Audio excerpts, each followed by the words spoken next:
All right, my computer tells me we're live, so we're going to go with that and pretend it's true. Hi, guys. Welcome to the show. I am Monkey. This is Monkey in the Morning. Hope everybody's well out there. Hope you're having a great day. Been a couple of days since we talked. I'm not going to explain why, but I'm healthy and happy now. Although I'm still sad about that Chargers game. Oh my dear God, that was sad. That was hard to watch. I was so happy when I realized, hey, I can watch that through one of the services we had, and so I dialed it up and watched it, and I'm yeah, I'm in a football depression. I don't even care about the playoffs anymore. Just fuck it, fuck it. I knew they were gonna lose. I knew they were gonna lose, and it still sucked. But then today, I wake up this evening around 6. And I come onto my computer, which I really hadn't been online in the last 24 hours. And I see that the word war debate between Anna and Pearl has happened. I remember when this was announced a few weeks ago, and I'm like, oh, this is going to be fun. This is going to be so fun to watch. And I was wrong. It, there was nothing fun about this. Even if you hate Pearl, the secondhand embarrassment from this abortion of a debate was was so uncomfortable. So uncomfortable. We're not gonna watch this full debate, okay? Um, and the reason we're not gonna watch it for 2 reasons. One, I get what the organizers were trying to do. The organizers were trying to make this almost blood sportian kind of thing. Hype it up like word war debate one. They got fire as their background, and the reality is when you're trying to have what is essentially a more formal debate, you're not going to really get that. You got to let these people just rip into each other. But the other reason is because Pearl really, really, really, really sucks when she's trying to think on her feet because she's not smart. Um, we aren't watching, thank God. We're gonna watch bits and pieces of it, Zan. Don't worry, we are not watching that full thing. I sat through the full thing so that you don't have to. So I have a plan. Our plan is to watch a couple of clips from it and then watch actual Justice Warriors video on it. I'm just stealing your content tonight, Sean. And I didn't watch all of his video. I actually stopped at one point for the same reason I didn't used to watch videos before I would do my own video is he's getting to a point where there's a point I want to make and I don't want to hear it from somebody else first. We'll get there, don't worry. So I stopped watching his, but there is stuff that he says that I want to how do I want to put this? I want to correct. And that's not to say Sean was wrong. It's that he was too nice because Sean's a nice guy. And that's one of the issues that I have with the way he covered it is that he's being way too nice to Pearl. But before we go on, I have a donation from the other day. Thank you, Dark Conservatarian. Oh, this came through at 422. This came through earlier today at 422. Hi, Monk and Jack. I made a fan animation of Monkey for New Year. Before we get too far away from it, too far away from January 1st, I'd really appreciate a live reaction to it. It's only 2 minutes. Okay, we will do that, Dark, but we'll do it at the end of the show. Because I do want to jump into this Pearl thing, but at the end of the show, I already have it queued up over here. We will take a look at that. Thank you so much for the donation and the fan edit. I say thank you before it could be him telling me to go fuck myself, which would be kind of I would hope he wouldn't do that and donate to have me watch it because that would be kind of mean. But if you did, good on you. Either way, we will check that out at the end of the show. Thank you so much for the donation and the effort. Seriously. All right, let's see. How do we want to start this off? Let's start this off with this clip. I don't know who made the clip. I see Grace. I don't follow Grace Thorpe. Grace Thorpe is a topic for a whole nother fucking day. We're not talking about that crazy bitch. If you know, you know. If you don't know, let's just say she really has daddy issues. I don't know why I'm doing the really tonight. She has some severe daddy issues that landed him in jail for a while. but she's the one who put it out there. I don't follow her. It was sent to me that way. I just want that noted for the record. Jack, what's up, my friend? Yeah, same old, same old. How you doing? I'm living the dream, my friend. Living the dream. Cool. Is my audio okay? Yeah, you sound fine. Okay, good. Thank you. All right, we're covering the debate tonight, and as I told them, we are not watching this full thing because it was largely trash, if I'm being honest. Yeah. I do want to say that a lot of people are saying Anna kicked her ass. That's not true. Anna was there. She was largely irrelevant to the embarrassment that Pearl gave us here. Pearl kicked her own ass. She did. She absolutely did. Now, Anna helped. She got in a few good quips and stuff there. But for the most part, it was just Pearl kicking her own ass because she's bad at this. Yeah. How do you lose a feminism debate in 2026 when you're the anti-feminist side? How do you, bitch, there are hundreds of thousands of hours of people out there making the debate arguments for you. All you had to do was watch one.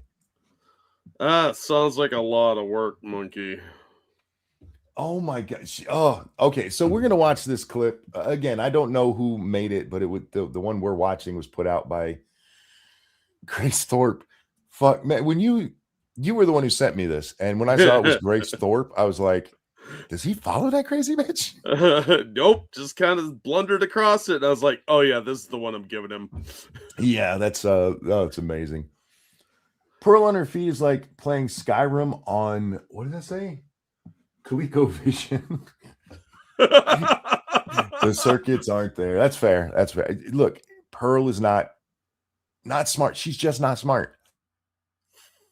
And what you see in this debate is exactly what I've been criticizing her for since I first saw her. All she knows is what she's heard other people say. She's never put any thought into it herself because she can't. She's dumb. Thinking is a lot of work, monkey. So anyway, let's watch this clip here. Are you just making things up? You don't know. Pearl, what are you doing? Like, seriously. Next question. This awkward silence from Pearl happened repeatedly. Yeah, she's not quick on her feet.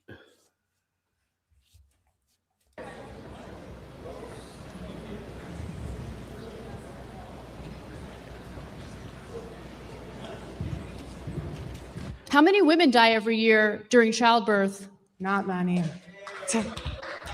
This country has the highest maternal mortality rate of any developed country. So a lot of women do die as a result of pregnancy and childbirth. Yes. How many of them are really fat? How many women die in childbirth in the U.S.? I want the actual number, not the percentage. It's about 1,200 women a year, which statistically is irrelevant. Yeah, that's a tiny number. This whole thing about the infant mortality or the pregnancy mortality rate in the United States, it is higher than other developed countries, but there are reasons for it that explain it. And it's not like it's a major difference. It's not like, per capita, there's 10 women dying per 100,000 births, where in other countries it's 1. It's not that drastic. A lot of it comes from people not following their doctor's orders, people not going back to the doctor. And part of this has been fueled on by feminism. Like, we need a female doctor. Do you? Or do you just need a doctor right now? Not blaming it all on feminism, by the way. But 1,200, it's sad, especially for those 1,200 families. Yeah. Well, but I'm kind of 2.5 2.5 million people die in this country every year, so it's statistically irrelevant there. 3 million people are born every year, so it's definitely statistically irrelevant there. So I know what Anna's trying to do here, and we'll discuss it in a minute, but it's really an irrelevant point to bring up. What were you going to say there, Jack? I'm so sorry. I'm kind of curious what the percentage of those that die are from home births, too, because that's been a growing trend lately. Well, typically what we hear, at least in the media accounts of this, it's always about some woman who went home after childbirth and she just was found dead on the floor. And in reality, what it sounds like happens is that they ignore problems in their body where they should have called the ambulance and been like, there's something wrong. Yeah. Oh, your body will tell you when there's something wrong, typically. Listen to it. There's not a lot we can do about that. I mean, again, it's 1,200 people. Yeah, there's unique medical conditions. There's people ignoring their doctor's advice. People not listening to what their body's telling them. Especially like the weird medical stuff. Like you have some autoimmune disorder you didn't know you had, and that's like stupid rare, or you had some kind of like malaria or something from some vacation you took. That's what a lot of this stuff is. It's anomalies. If Pearl was good at this actually would have been a good point for her to point out, where feminism has made such a big deal out of this that it's in the papers, it's in news stories all the time, and it is a very minor issue. But because it's women, we have to stop. Oh my God, women. Yeah. This was actually a point where you could have slammed Anna on something. But anyway, the point of this isn't Anna's question. It's Pearl's silence, and this is just fucking amazing. I don't even need to pause. She gives us time to talk. Yeah, it's weird.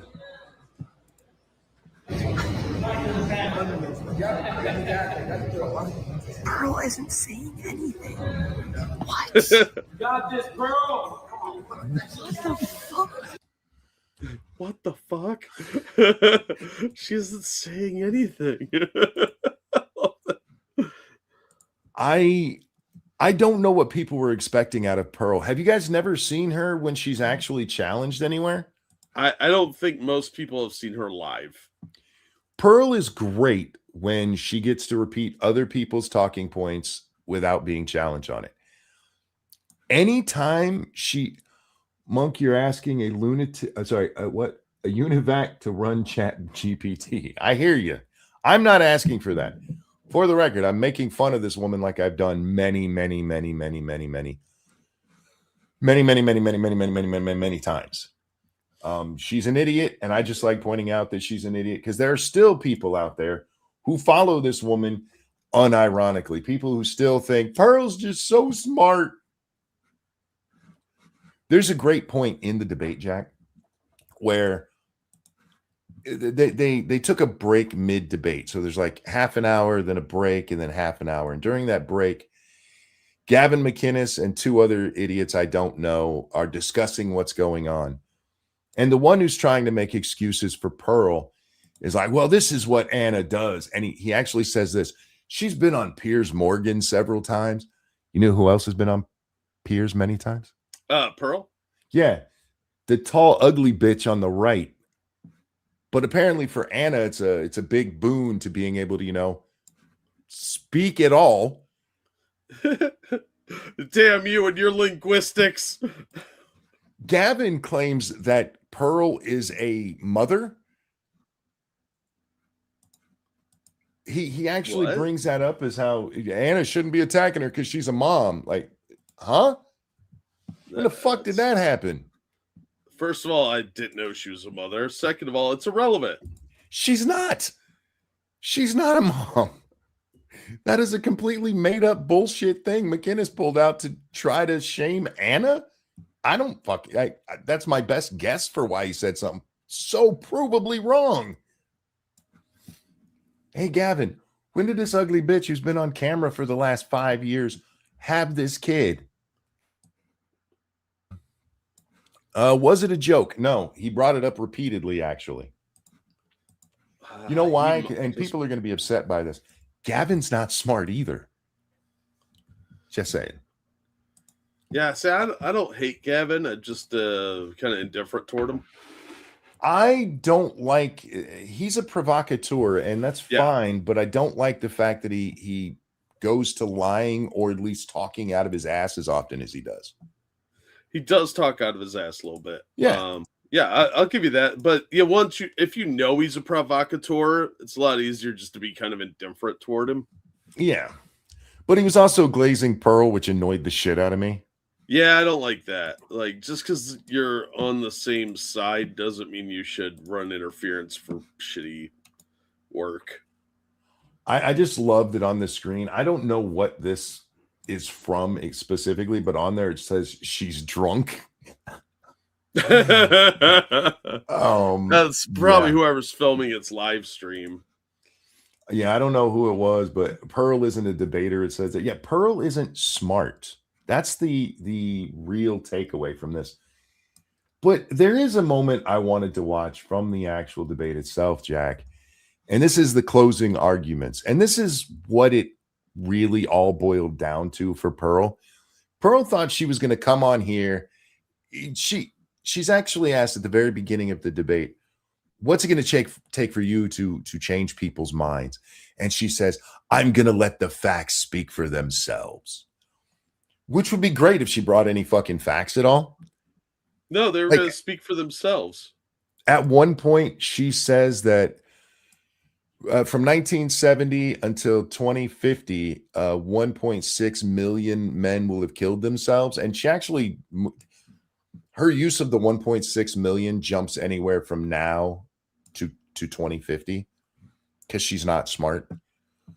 And she says, which is more than all the people who died in the world wars. What? Yeah. Now, Sean goes over this in his video that we're just going to straight crib later.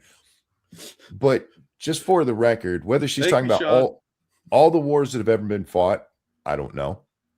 Or World War I, where the minimum estimate of people killed was 15 million. Or World War II, where the minimum was 75 million. 1.6 doesn't come close, dummy.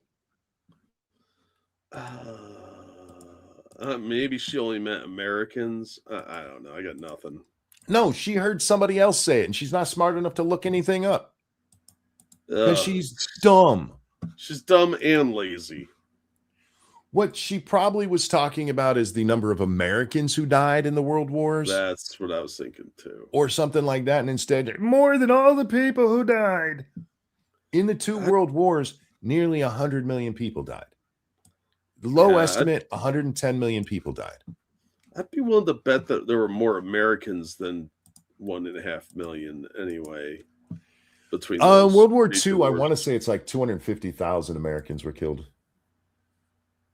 We really didn't lose that many people, especially compared to other places that in that war. Yeah, that's fair. I haven't looked it up in a really long time. It just seems like that's a low number for major conflicts like that. Yeah, but she's really dumb. So yeah, it's Pearl. It's fucking Pearl. But anyway, I wanted to play this moment from her closing argument because this really does sum it up. Women wanted to be thin without working out. Now you have Ozempic. You want to look younger? Fine. Men invented Botox, hair dye, filters on your phone, nose jobs, Anna knows, plastic surgery. Yep. She took a shot at Anna's nose, which, by the way, kind of cheap. Anna, you should go back to the old nose. Your little crooked nose gave your face personality. Now you look like every other white girl. Yeah. Lash extensions, makeup, and AI to make you look thinner. You should look into it. You can now. Okay, it was a little bit late of a comeback, but that is funny. And she brought it on herself. She personally attacked her. I saw several people. Why did she personally attack Pearl? Did you watch the whole fucking thing? The Pearl was a bitch here. She thought she was gonna get like a couple of little digs in and be like, "Hi, everybody loves me. Look how edgy I am." Pearl, I'm not for plastic surgery, except for in major cases where something like you get burned up in a fire and they give you skin grafts. I'm okay with that. Yeah, of course. Generally, I think people need to just become more accepting of their own bodies, but whatever. But if anybody could benefit from, having manly features taken down, I mean, I could send you a magic mirror if you'd like. Some sit-ups probably won't hurt either. Mirror, mirror on the wall, who's manlier than this bitch? Who's the manliest in the room? I wanted to tie on my on the thumbnail for this. I originally putting the man hands in manhandled. And I thought, ooh, that's kind of mean. Maybe I shouldn't. And I didn't. So anyway. Now, wait till 40 to have a baby, freeze your face, work in an air-conditioned office, earn a living sitting on your ass, getting fat, spending money you don't have, marry someone to pay it off, divorce him, put him on alimony and child support, get a Roomba, abort your kid, have unprotected sex on camera, get paid for it, order any cooked food to your door, get a self-driving car, and then complain to men that they caused you to be lazy and fat. You are not. I get what she's going for, but one, she's already repeated several of those points that she just did at the end there. Yeah. In this at least once. So she's just writing down things like, you use a Roomba. Do people still use Roombas? Rumbas or Roombas? Roombas, whatever it's called. Oh, yeah, I think so. Although I think they're just spy devices for the feds. Corey, it's your birthday. Thank you for the donation. And right here we do this in a 1 and a 2. Happy birthday to you. Happy birthday to you. Happy birthday, dear Corey. Happy birthday to you. Birthday to you. Happy birthday, Corey. Hope you had a good one. Really, really do. They still upgrade the Roombas. Okay, I didn't realize that they were such a major part of people's lives. Just the lazy middle class people, I think. Now empowered to have 10 abortions, bang 300 men, take a DEI position that pays $300K a year, Uber Eats a plan B, study underwater basket weaving, and get sympathy when your degree pays no money. You just said they got a $300,000 job, didn't you? You're doing a lot of noticing things. She probably meant degree. Feminists are spoiled, liberal, progressive women that have no idea how good they have it. You guys will never be happy until men are nothing but empty shells who are slaves to the system, fueled by feminists' selfishness, spending habits, and poor choices. Feminists don't care about equality because if they did, there would be equal rights for men. The points she's making aren't all bad.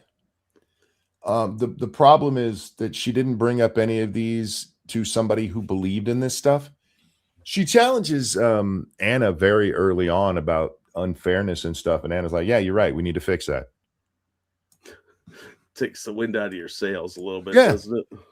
And this is what I'm talking about with morons who don't know what they're. This is like the debate I had with Hunter, where that wasn't a debate. That was just him being retarded. Well, neither was this. I mean, yeah, fair point. He came in with talking points. She came in with talking points, and it doesn't matter who she's actually talking to.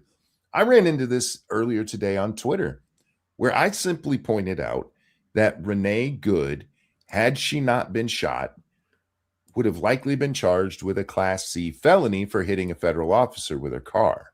Yeah. And somebody said to me, "You guys think she tried to kill that man?"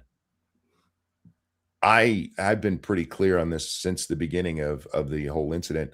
I don't think she was trying to do that. Not intentionally, perhaps, but that was the result. I mean, But since some people think she was doing it, then clearly everybody who points out the truth must also think that. It is Yeah. irrelevant whether she was trying to hit him with the car or not. She hit him with a car.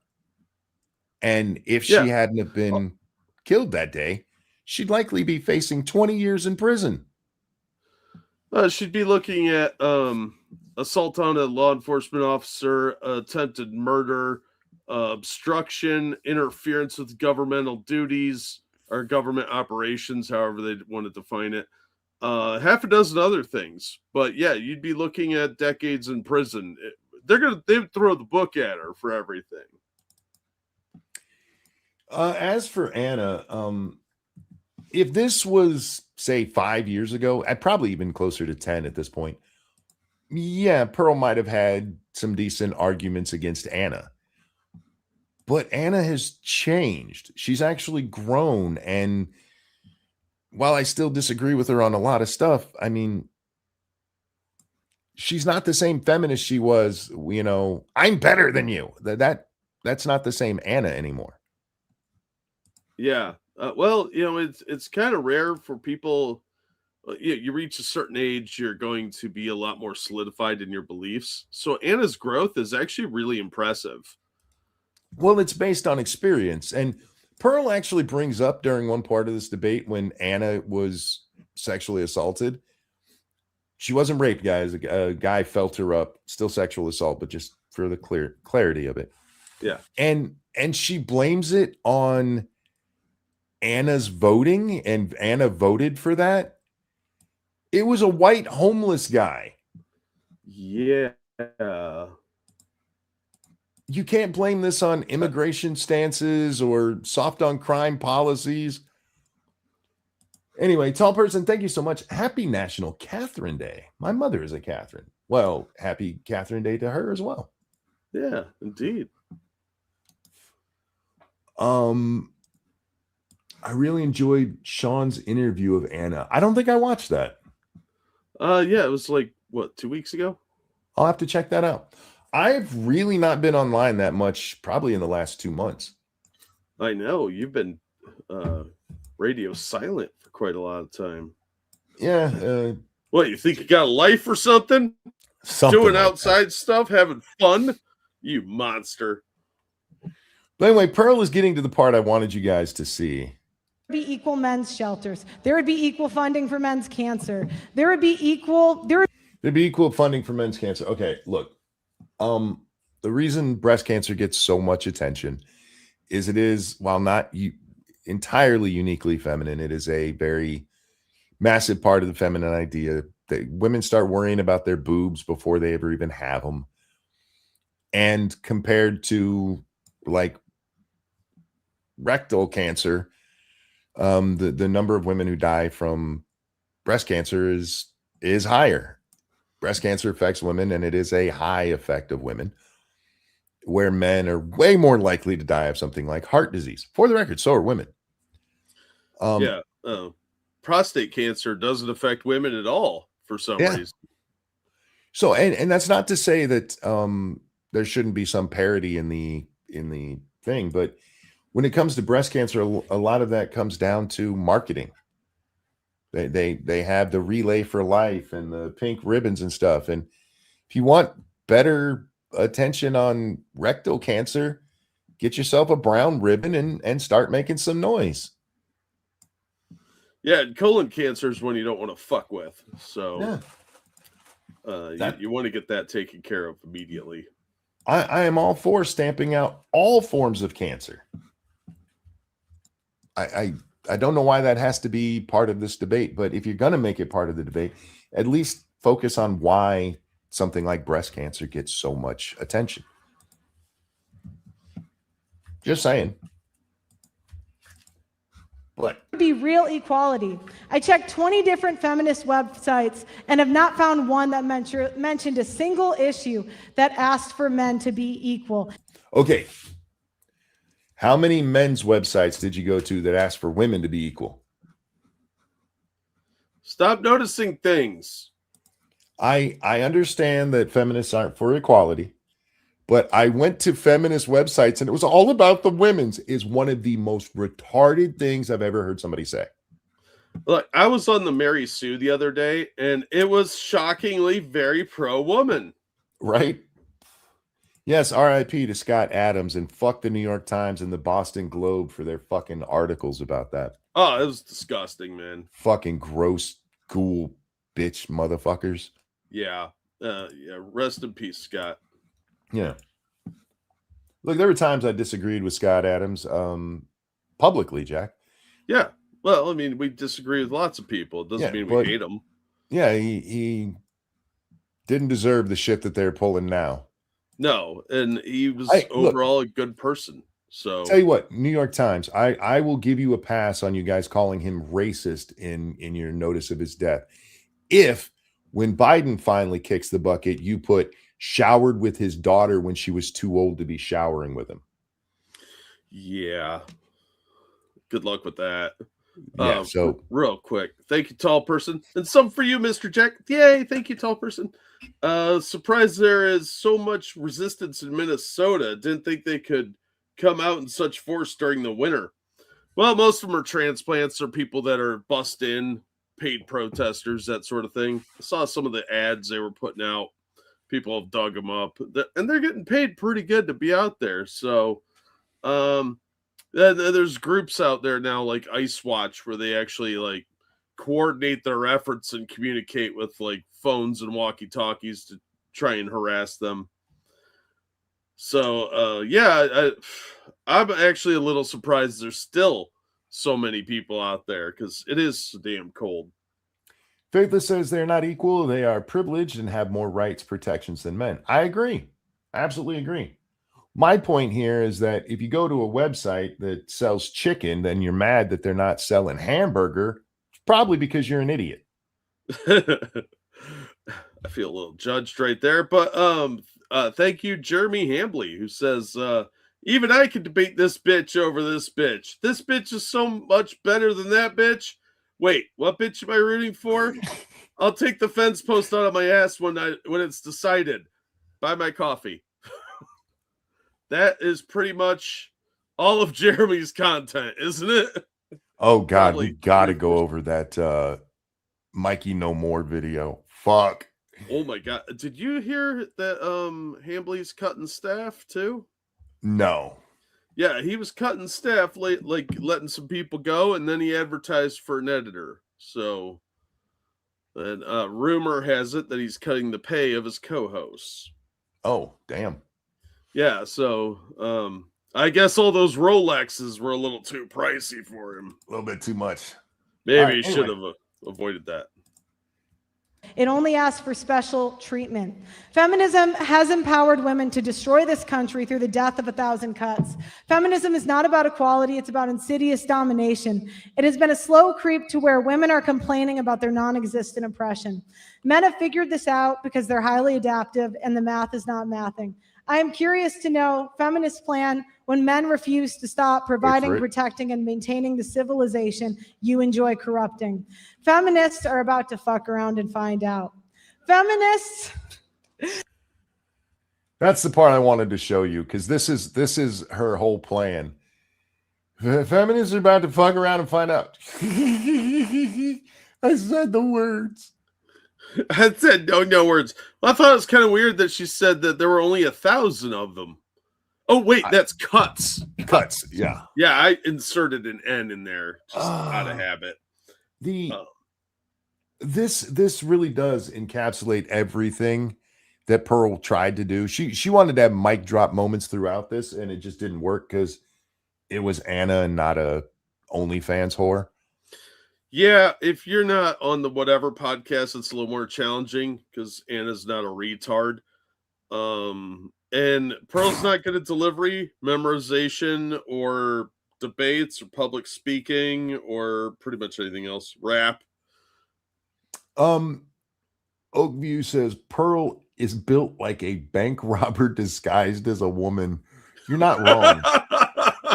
She looks like she's in a remake of Some Like It Hot. That's a beautiful analogy. Is this Tootsie? What's that? What's happening here? Are you Dustin Hoffman? She can't retain the information long enough to recall. You know what's funny about that? I'm not making this up. In response to how bad she did, Pearl did a stream where she brought on 3 guys to tell her how she should have done it. I wish I was making that up, but it's absolutely true. One of them being her reported boyfriend, who, by the way, thinks women ain't shit, and I understand that with his choice of girlfriend. But they actually make the argument in there that Pearl knew what she was doing, and they talked about how she should have wrote down sources, and that it wasn't really fair because Anna does that every day of the week. She memorizes stuff every day of the week, and how should she be expected to memorize her opening statement? Isn't that part of debating? I mean, Anna reads off a teleprompter. yeah, Her facts and figures are written down. She doesn't just recall them all from memory. well, look, my memory's dog shit. I'd have to write a bunch of stuff down too. Yes. But there's nothing wrong with having like a binder or something or notepad there that you can flip through with annotations and bookmarks and shit. Just as long as you have the information, that's the important thing, is that you can readily access it and say, no, this is what's going on. But Pearl didn't do any prep work from what I saw of this debate. Oh no, she absolutely did. She did a ton of prep work for this, and this is how it turned out. Anna, Pearl didn't That's do any. yeah. Yeah. Pearl did a shit ton of prep work for this. I don't believe that. Well, you have to understand what prep work means for Pearl. Oh, fair. And just to give you an example, this is her talking about it afterwards. And those are the 3 men on the side who were telling her how she should have done stuff, because this is what she does. All she does is hears what other people say, never checks any of it, and just regurgitates because she's a moron. This has nothing to do with at one point, it comes up that Pearl says in a Midwest town, 50% of rape claims were found to be false. And Anna says, what town? That should be an easy answer. That really should. That's not something you should have to look up or have written down somewhere. If you're going to throw out a claim like that, you should know. But you know the problem with that? Is that is a statistic from this comes from the 1980s and 90s, where a researcher, I'm using air quotes there, went and looked this up. And do you know what Midwest city it was? Kansas City? Nope. Cleveland? Nope. I give up. Me too. You know why? Because the guy never said. Oh. Literally, he said a Midwest city. And that is all anybody knows about that. So it sounds like song lyrics, though. Like, in a Midwest town where everybody's getting raped. You know, it sounds like some kind of like sad grunge song. Jeremy Hambley, thank you so much. Yes, I'm cutting my staff. Some say I'm a bit too old for it, but how else can I sell the circumcision special foreskin infused coffee marketed to my little cocksucking fans? Wow. Wow, that's fucked up. By the way, apparently my exclamation key isn't working for some reason. So, yeah, but thank you, Evolved Potato. There was a charity group in Australia that advertised about beating cancers that affected men more and raised money for them. But the fine print, they were able to funnel most of it to things like breast cancer. Even when it's for men, it's for women. Yeah. Moonshock one time mentioned something about not being able to find a support group because he had breast cancer. I'm not breaking any confidentiality there. He was very open about it.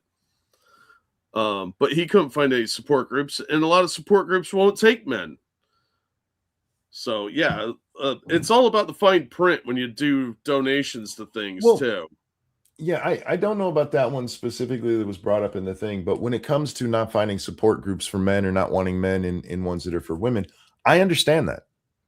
Yeah, I do too, but you know, and that's not saying it's a good thing, but it happens to men way less. And even the support groups that there are for women, it's not like every woman who's had breast cancer is in there. It's Yeah. still a small portion of the population. And those women don't want to be talking about what it's like to lose their breast to men. It is a completely different thing for men and women. For the record, women, we're sad too when you lose your boobies. Okay, Yeah. we don't And- just and- play and- with them anymore. I'm not downplaying what men go through there. It's just, it is a different thing. Guys, imagine losing your wiener. Or a testicle. Yeah, that is some shit that you're like, I don't, nope. You know what? Let the cancer take me. Yeah, you get dick cancer, man. Just Yeah. it's time to check out. You know, go to Canada. That's what I would do. RJ asked, where is Pearl from anyway? I don't know. Somewhere in the Midwest, if I remember correctly. I know I've heard it before, but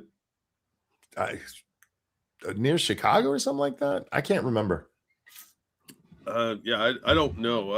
I think you told me at one point, but I don't have any interest in her. So I think we watched a video where it was mentioned.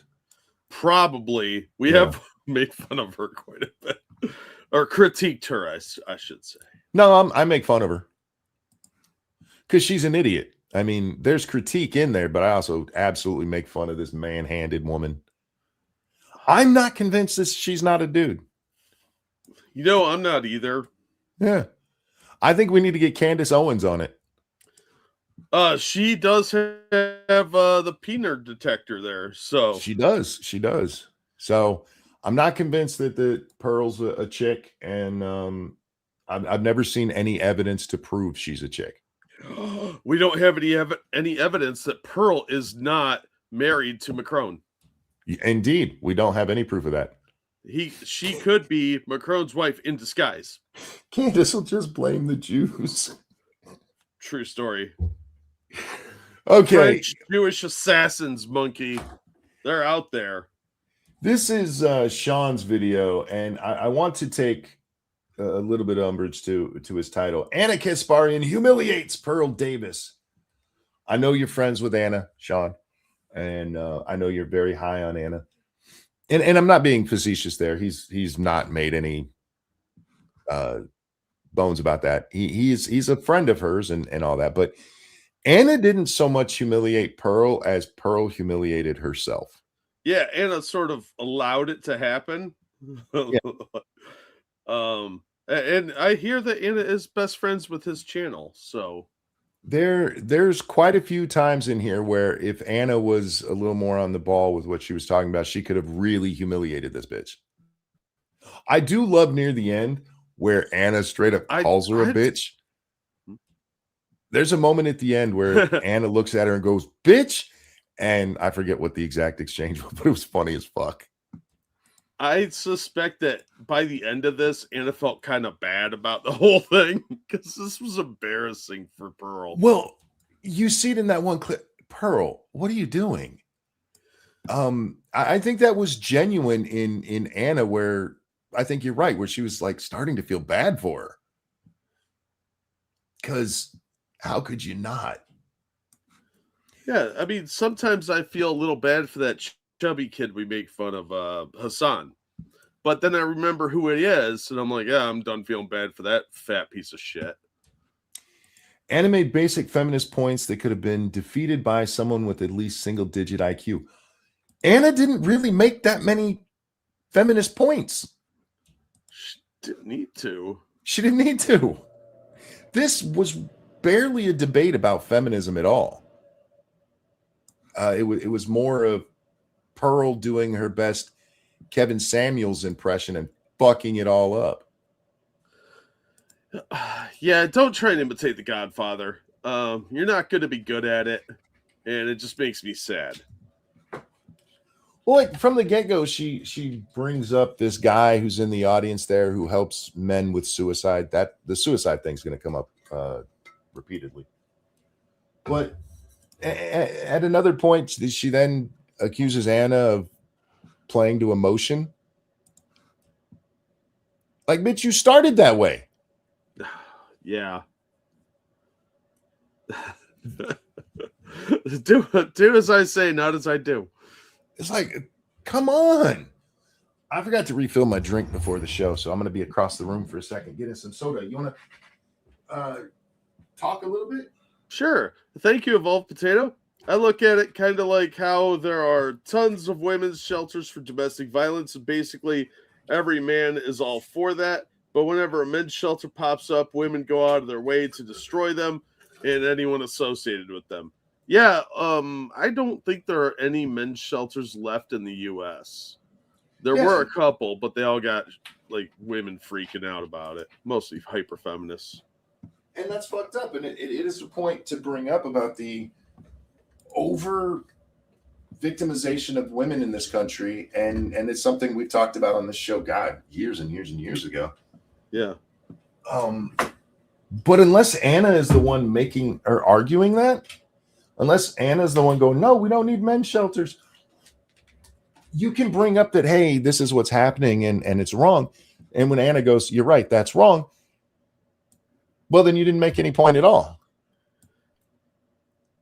Yeah. You need to have an argument with the person you're arguing with rather than the overall the zeitgeist as it exists, right? Like, tailor your arguments to the person you're directly talking to and the topics at hand. It's rather difficult to beat up a straw man when nobody else knows what the fuck you're on about. But yeah, I do have a problem with those shelters being shut down, but this isn't the venue for that. This particular instance.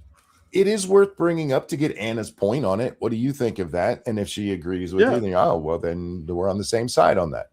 Yeah, we should work together to advocate that. Yep. The problem here is that, like, ask her, would she be willing to address that? Anna came in here after watching what Pearl has said, because Pearl's an idiot and it's easy to find her say stupid shit.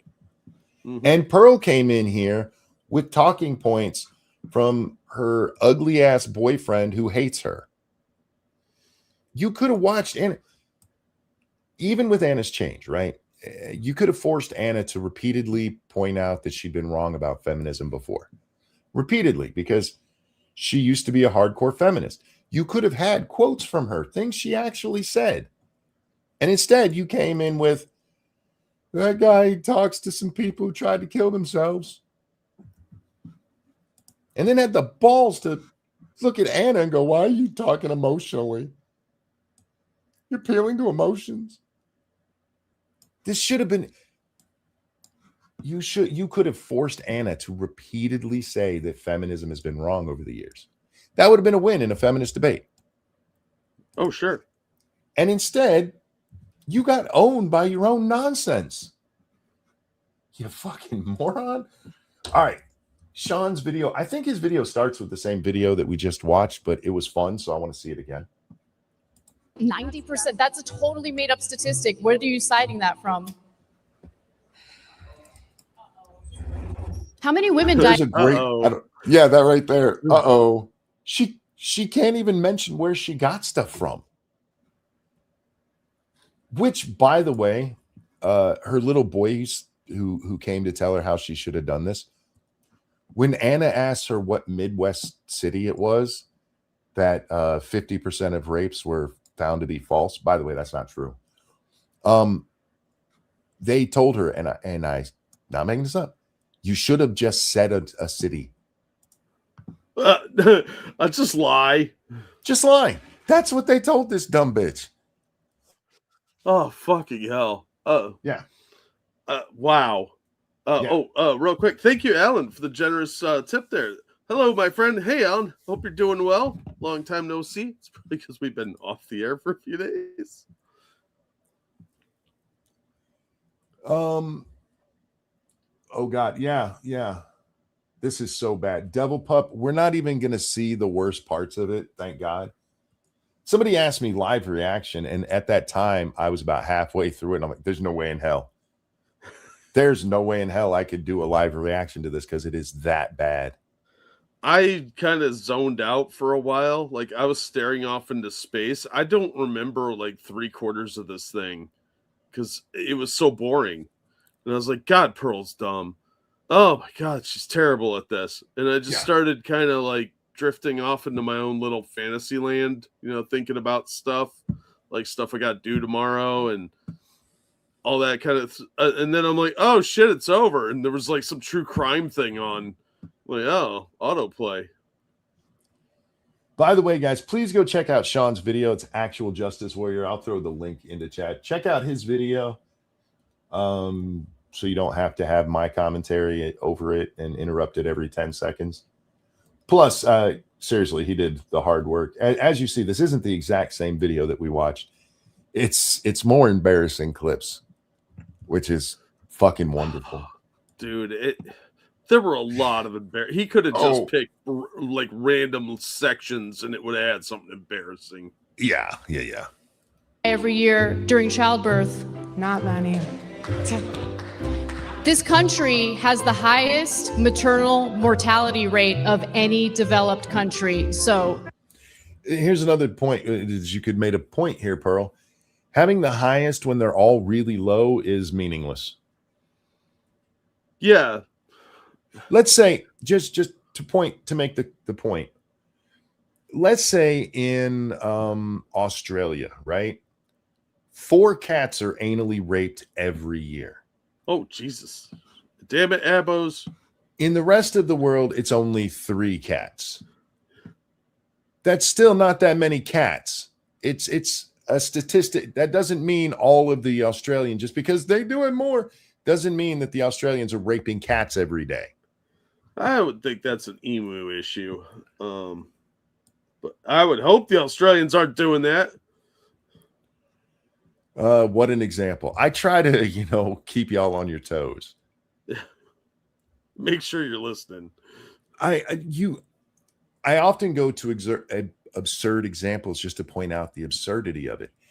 It would be one thing if instead of 1,200 women dying in the United States every year, 12,000 were dying every year. That would be a statistical impactful thing when most countries it's like 800. But just saying, oh, we have the highest, it's not really telling if it's not that different. You know what I mean? Yeah, it's statistically insignificant for the most part. And Australians, stop fucking cats. Yeah, cat fuckers. A lot of women. I don't know why I picked the Australians for that. I'm sorry, Aussies. I should have went with the French because it makes more sense. Yeah, or the Belgians. They seem like cat fuckers to me. Cat fuckers everywhere. Yeah, Monkey apologizes. Aussies are awesome. Result of pregnancy and childbirth, yes.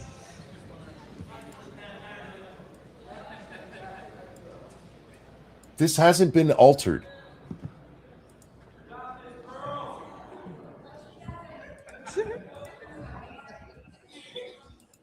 This is painful, man.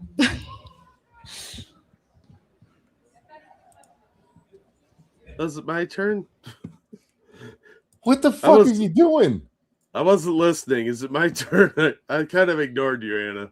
Bitch had a 404 error on stage. To be fair, there are people that are just not good public speakers. She's clearly one of those people. But this is excessive. Like, she's flat-footed here. I don't know why. Because even if you're nervous, you should be like, oh, yeah, get on track. I hear you, but she did agree to this, first of all. Yeah, and she never should have, because she's terrible at this sort of thing. And she's had debates before live, maybe not in front of a crowd, which, by the way, the crowd here was like, what, 30 people? Yeah, it was not a large crowd. This is just embarrassing. Yeah, and again, it's not like Anna said something there that just kicked her ass. She just said, yes, women die here. We have the highest mortality rate of any developed country.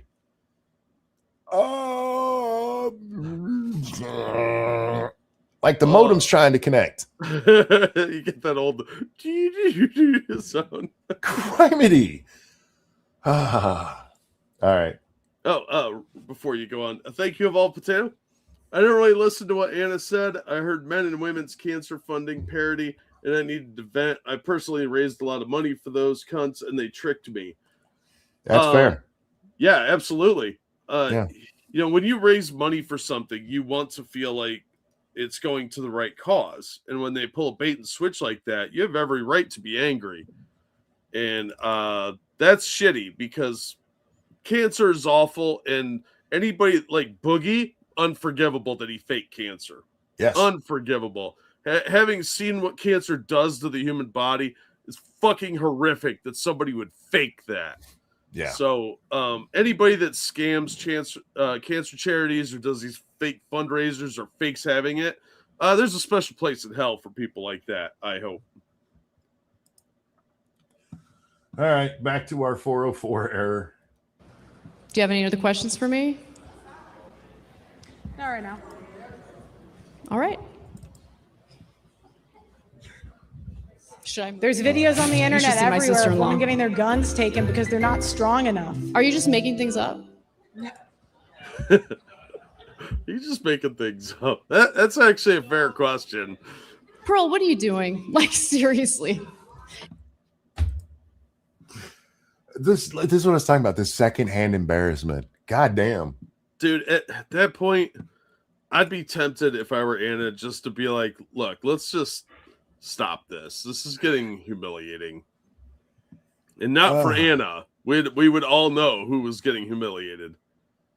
Yeah, her source there was videos online, which, I mean, is fair. I don't know about their guns taken away, but I have seen female police officers just manhandled. Oh, yeah. There needs to be a heightened strength requirements for police because women cops are embarrassing to their own profession and they're going to get killed. But is it a problem where their guns are being taken away from them on a regular basis? Probably not. I hope not. A lot of the times that we see, especially the women getting, manhandled, it's like in Europe where they don't have guns. Yeah. Yeah. So, I mean, you don't want my opinion on women cops. I don't think women should be cops. And I do think it is an issue with something like being overpowered. Yeah. It puts them and everybody in the situation in danger. Yep. Lumberjack lesbians are the only exception I'm willing to accept. There's other things that they could be doing. I mean, meter maids. That's and no, I'm not saying because women should be meter maids only. Men can be meter maids too. I'm okay with some prison guards, Jack. Not maximum security, but your local jail, they're the ones who, bring the food and make sure the prisoner hasn't killed themselves. I'm all right with that. Yeah. They shouldn't be on the front lines of stopping crime, though, because they're going to get hurt or get somebody else hurt. And we have seen a time. I don't remember one where the gun got taken away, but I do remember the guy who was robbing the store with the knife and the two cops had guns and he just ran away. Yeah. Like, fuck these bitches. There was one where it was like 3 female cops in an alley with this like scrawny black dude. He's just tossing them around like rag dolls. Yeah. And finally some men showed up and took the guy down. But it was like one male cop got to the guy first and restrained him because he was beating the shit out of 3 female cops. It was embarrassingly bad. This is what happens when your proof of why this shouldn't happen is I saw a YouTube video. Yeah, that's. How about just point to the simple fact of men being stronger than women, and it puts the women in danger because they can't keep up with these law-breaking men who don't give a shit whether or not the woman gets hurt. Yeah. Anyway, here's her great answer. Next question. Yep. Do. I think I'm more of a feminist than you. Sure. Go great. Congratulations.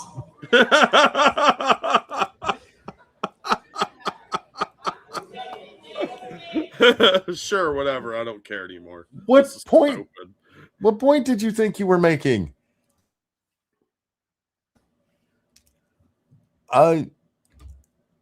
See, this is what I was talking about with her. Women are about to fuck around and find out. She thought she was going to have these mic drop moments like, I'm more of a feminist than you. Okay.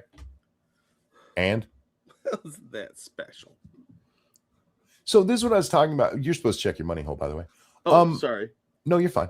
This is what I was talking about when I said Anna did do some of the damage here, a little bit. But most of it was self-inflicted because she's an idiot. You only go live a few times a year. My birthday's only in 10 months. I hope you're online then. Thank you, Adebisi, and fuck you. I will do my best. Oh, that's funny. Real quick, thank you, Herr Doctor, for that feminist donation. Speaking of cancer, did you see that Jim is doing better? He has a diagnosis of what could be going on and is working to get treatment, but his current regimen of meds seems to be working. Yeah, he said he was feeling stronger on his stream, but he's still in palliative care. Yep. Which is not good if you don't know. So he hopefully will make some progress, but I think it's kind of a wait and see whether anything overwhelms the system or not. Because he does have a lot of problems. He has had several heart attacks from what he's saying. But yeah, I hope he pulls through. I do like Jim quite a bit. Yeah. Wish him all the best around here because what he's been going through is horrible. Oh, it's awful. And he is not a bad person, I would argue. So I don't think he deserves that. I've been watching a lot of Mikey No More's videos. I got most of them watched. He makes long form content, so it's not like he puts up a video every day. I think he's got like maybe 15 on his channel. Wow. It is amazing how many times Jim comes up in clips. Yeah, and for all the right reasons. Well, Medicare is one of those people that is going to end up being internet legend. He already is. Yeah, but I mean, the lore is going to be around for years. There'll be a mythology crafted around him because he is relatively mysterious in a lot of ways, and he's been around for so long and mocking all the hilariously stupid people. So it's just one of those guys that's his name is going to be bandied around for decades. At least I think he will. And all right. Also, thank you, Adebisi. Google says childbirth disparity is partly due to racism. Of course it says that. Again, it's a deep topic, and this is where they point to it, but a lot of those instances where like the black woman didn't get help, the black woman didn't seek help. Yeah, whether it's for fear of having to pay the extra, like it's going to cost too much, or you also have a lot of medical issues in some communities, like diabetes is really big in some Native communities and some Black communities. So, plus obesity is a huge issue with some groups. So, I think they throw racism on everything, though. If you really wanted to solve that problem or try to get it any better, it would be to convince women to listen to their doctors and to go to their doctors. And instead, what we get is this push of people saying they don't care about black women, so why even go to a doctor? Who the fuck you think that helps? Yeah, well, and let's face it, a lot of people are encouraged not to go to doctors. Yep. I don't understand that because preventative care is hugely important. But trust me, I'm a big fat ass with high blood pressure. Go to your doctor, kids, at least once a year. And it's also what I was talking about with feminism, because that all comes from the intersectional blah, blah, blah bullshit. Yeah. Where it's like, oh, black women are dying more because doctors don't trust them. They never listen to them. If you're black and you go to a doctor, they'll tell you to go fuck yourself. Yeah, which is total bullshit. How does that help that person? How does that help anybody? You just it's the same thing as never trust the police. Well, good luck when your house gets broke into, I guess. Yeah. You can't fix problems by not addressing them or dealing with it. And not everybody's a bad person. Yeah. Ask around, find a good doctor. Yeah, it's not to say there's no problems. We're not saying that. Yeah. But it gets blown out of proportion, and then they're like, there's no reason for you to go to a doctor. And they're like, look, she died because she didn't go to a doctor because doctors don't care. What? Yeah. How do you? It's self-fulfilling prophecy. It's exactly what it is. Yeah, because you create an Ouroboros by saying, okay, doctors don't care about you, so you don't go to the doctor, and then you get sick, and doctors don't care about me. Well, you just made that circle yourself. You created your own problems. But Jim is the modern day Loki. Yeah, I've been saying for years now that Jim is a trickster god, and I drive monkey nuts with that. I think, but that's my I've agreed with you on that many times. Yeah, because I don't believe I think he is metamorphosizing. Have we heard the VTuber Kirsch?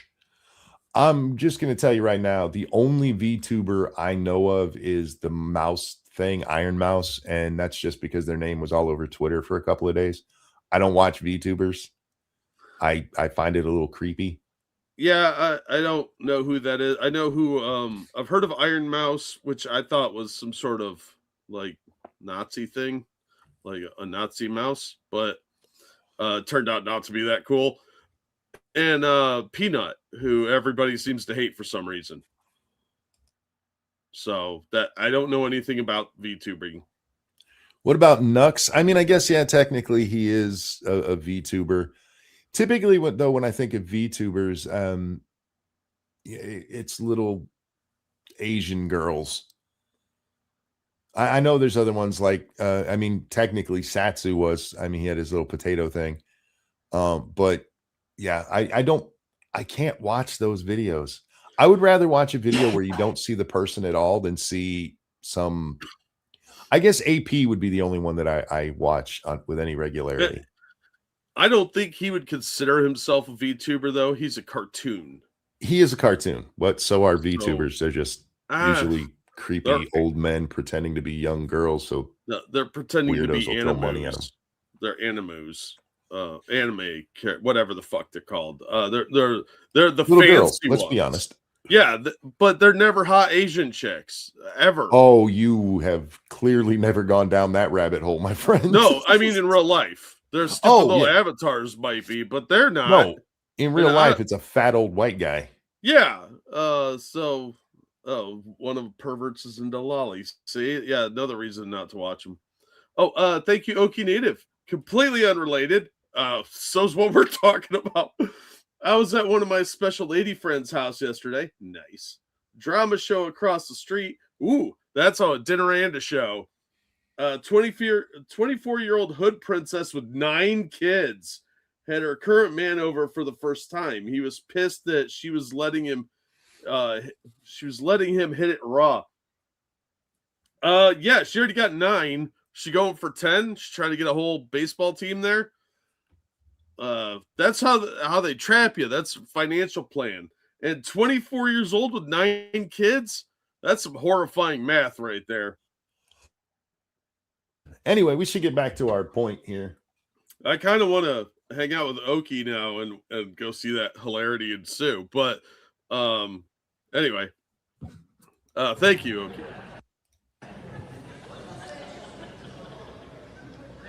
This is the longest 30 minutes of my life. I think it was long for you, Anna. Yeah, try watching it. Try being Pearl. Ugh.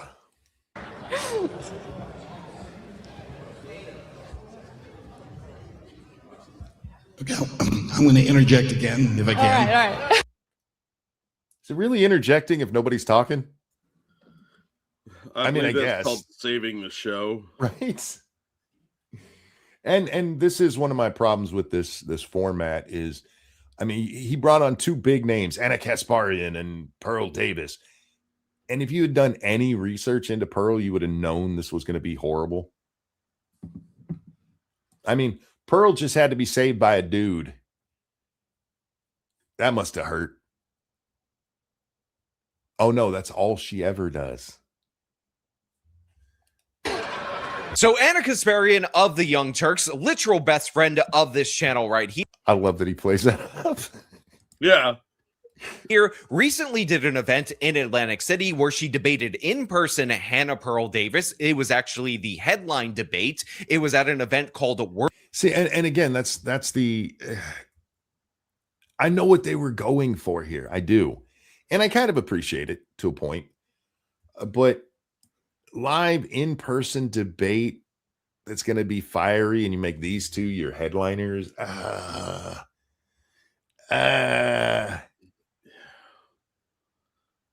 That's just, I mean, tell me you don't actually care about debate or even the topics. Yeah. Sean here with your spectacular pause game looks like he's about to break into a folksy song with a banjo. Oh, there was a woman down at that's what.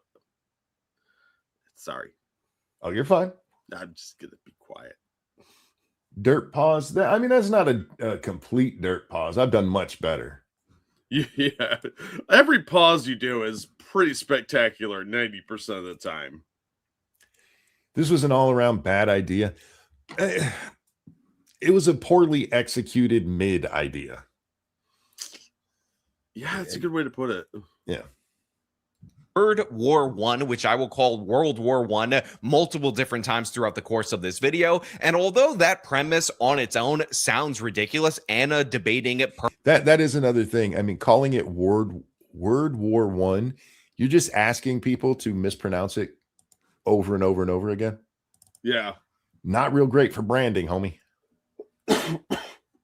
Pearl Davis on the issue of feminism, a topic that seems like it should be.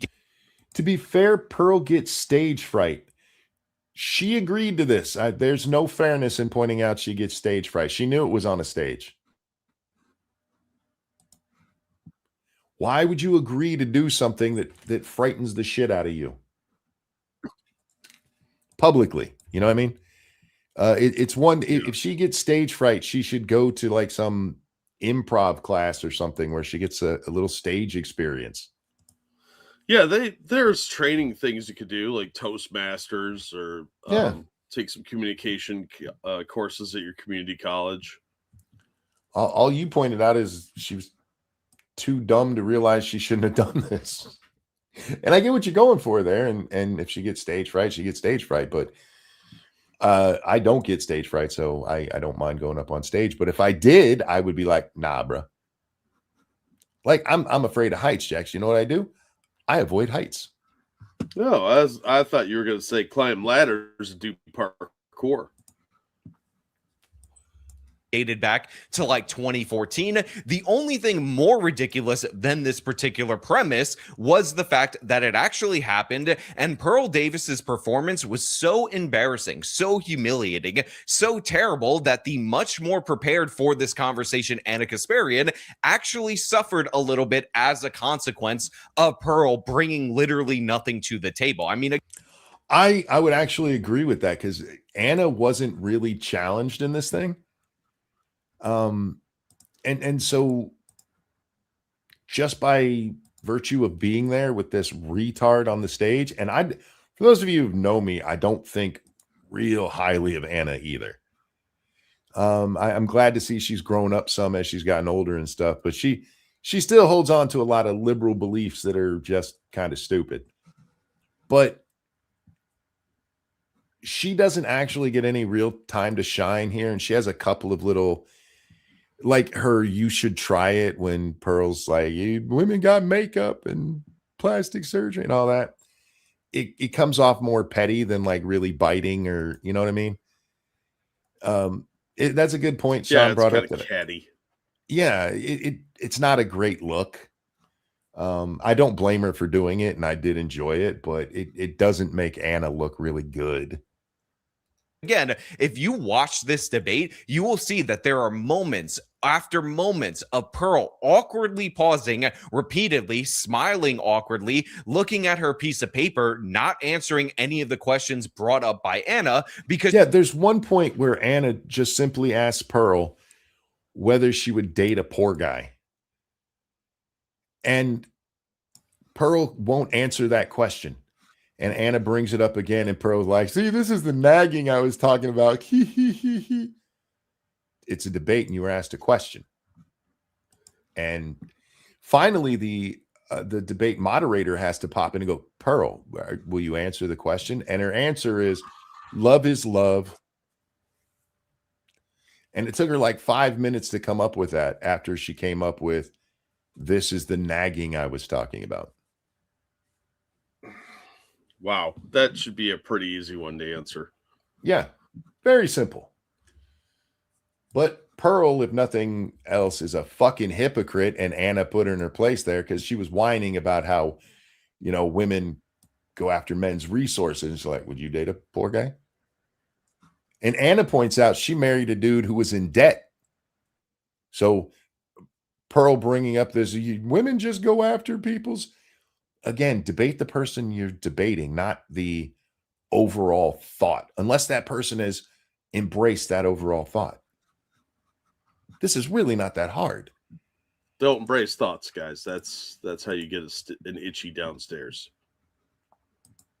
She legitimately had nothing to bring to this conversation. She had nothing to bring to the table. And this is like a symptom of somebody who, if she ever does do a debate, it happens to be against like a 20-year-old OnlyFans model that doesn't know a lot of information, or somebody who does a show where she just asserts things time and time again, and nobody actually challenges them. So when yeah, I mean, going way back to when Pearl was hanging out with Destiny challenged her and she just crumbled. And it wasn't even like hard challenges. She cannot be challenged because there's nothing there. There's no substance behind those dead eyes. The only thing she brings to the table is shit she's heard other people say. She does not have the brain power to form her own thoughts. actually had somebody in person challenge her, she folded or just kind of went into like a ball, like the equivalent of a fetal position on stage. And again, this was a humiliating experience for Pearl, and honestly for almost everybody watching this, because you have that secondhand embarrassment for her. And I know that Anna herself was. That part is true. The second, I know I've mentioned it a couple of times now, but if you guys haven't watched this, just go watch like the first 5 minutes of it after the opening statements. And the secondhand embarrassment is so bad. It really is. Like, I mean, we just watched those few clips of her standing there without the ability to make a word. She couldn't even grunt in those moments, man. She'd have been better off just going, ugh. Ooh, ooh.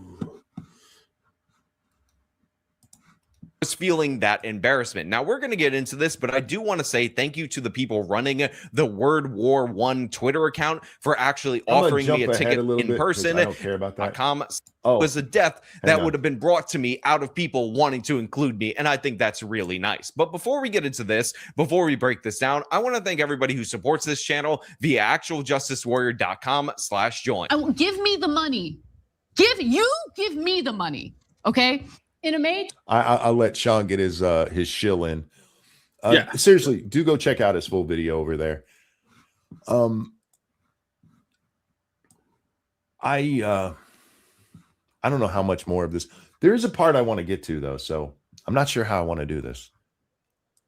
Because there's only so many times I can say that Pearl's an idiot. I guess I could find more clever ways of saying it. But seriously, my IQ was lowered by watching this. Yeah, I hear you.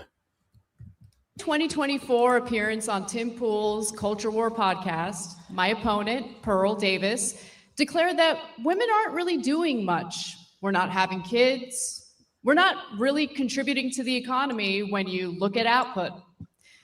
In fact, she uses this ridiculous assertion to argue that women should not have the right to vote.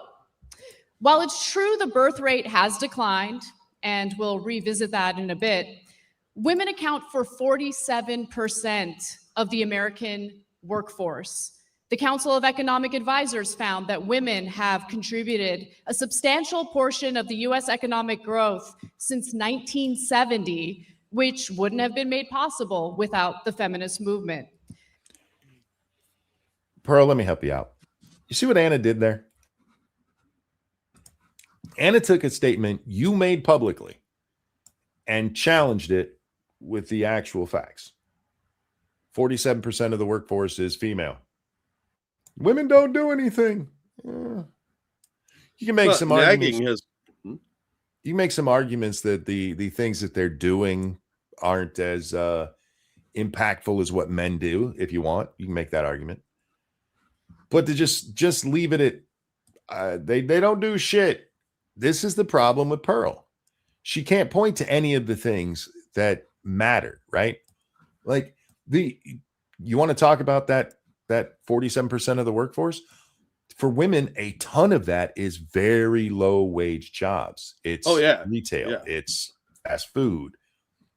And if you're talking about the overall contributions to the economy, then no, they're not contributing the way men are. It's an easy answer. You would think. But Pearl doesn't know any of this shit because she's an idiot. Well, looking stuff up is hard, monkey. By 2017, women were responsible for nearly 40% of total gross domestic product, amounting to a whopping $7.6 trillion. So look. Okay, and the answer to that is women make up more than half the population, and they're only contributing 40%. Yep. Again, easy answer. But the bitch doesn't know what she's talking about. Because all she is a mouthpiece for really hard up guys who want to hear their own opinions repeated to themselves as they beat off to ugly women. And I'm not convinced she's a woman. That's a visual I didn't need. I knew this was over from the opening statement where Anna actually referenced something that Pearl Davis said on a Tim Pool show. And the reason for this is because already at that... Which, by the way, Pearl claims she didn't say. There's a part in there where Anna points out her saying something on 10. She's I know. Like, you actually said that. Moment in time. Like I knew for a fact that right, Anna had done significantly more research into Pearl than Pearl had done into Anna, and Pearl hadn't even spoken yet. But if I'm being and this goes to the point who you're debating versus what the debate topic is. There's plenty of shit Anna has said over the years that you could have pointed to. Tons of it. Because she was hardcore feminist. She's still feminist, Jack, because frankly, all women are. Yes. To some degree. And I mean, it's self-serving that men are menaced, if you want to use a stupid ass term from the 2016s. Men are more interested in our own well-being. All people have a selfishness to them, a understandable, healthy selfishness to them. Yeah, it's how you stay alive. Yeah. You can't help other people if you're dead. That's true. I mean? Yeah. So unless you're a spooky ghost. There's a part of it that's understandable. Perfectly honest, I knew this was over even before that because both parties actually did a walkout at the beginning of this particular event. And you could just tell by the body language, by the layout of this, that it was going to be an uphill battle from Pearl. And some of that. Yeah. So they walk out like wrestlers. They come from the back of the auditorium and walk through the, I'm using air quotes here, crowd up onto the stage instead of just coming from behind the stage or the side of the stage. And Anna walks out and she's confident. She's walking and Pearl looks like she's going to the principal's office. Pearl should have come up from a trap door like Quasimodo. Yes. Yeah, he's not wrong about that. When they're walking out, it is, yeah, tale of two women. One who might have a penis. because I'm the most gracious man in the United States of America is not her fault. So first and foremost, Anna Kasparian is like a normal height woman. I believe she's like 5'3". Pearl Davis is closer to 6 feet tall. And you could see that the podium was not adjusted for Pearl. So this is something that's not Pearl's fault. I would give you that if the other parts of the debate didn't have men involved in them. I don't know why they had the podium so low or the mic stand itself so small for these. This was just bad planning on their parts. But you did have men using those same fucking podiums without looking like fucking giganto over here. Is Pearl wearing heels too? Because that's not going to help. I don't know if she is here, but she does a lot, which when I think she's 5'10", if I remember correctly. Maybe she's 5'8". You don't need to make yourself taller at that point. Yeah, just wear flats. Don't make yourself taller than you have to. And you can't blame the shoes on how big her man hands are. So just saying. Well, on men, they're just called hands, monkey. They're just called hands. Again, I'm not saying she's a man. I'm saying it's possible she's a man. I'm saying she might be Brigitte Macron. That's all I'm saying. You infer what you will from that. And look, big ugly bitches can find love too. So there's no excuse, Pearl. Because you end up having a situation where she has to hold her microphone because it's too low on the thing. It doesn't adjust properly. And this is just a mistake that hopefully the folks over at World War World Debate thing fix in the future. I told you I was going to butcher saying that repeatedly throughout the. I appreciate him just embracing it. Good on you, Sean. That's how I you kind of have to. Yeah. How many takes do you really want to do? No jump cuts, just fuck it. They made a bad name for themselves. Course of this video. So in that regard, go ahead. Thank you, Okie Native. If I run for office, I'll have a platform of supporting women in the workplace, specifically legalizing prostitution so men have more access to the poontang. I like your platform already.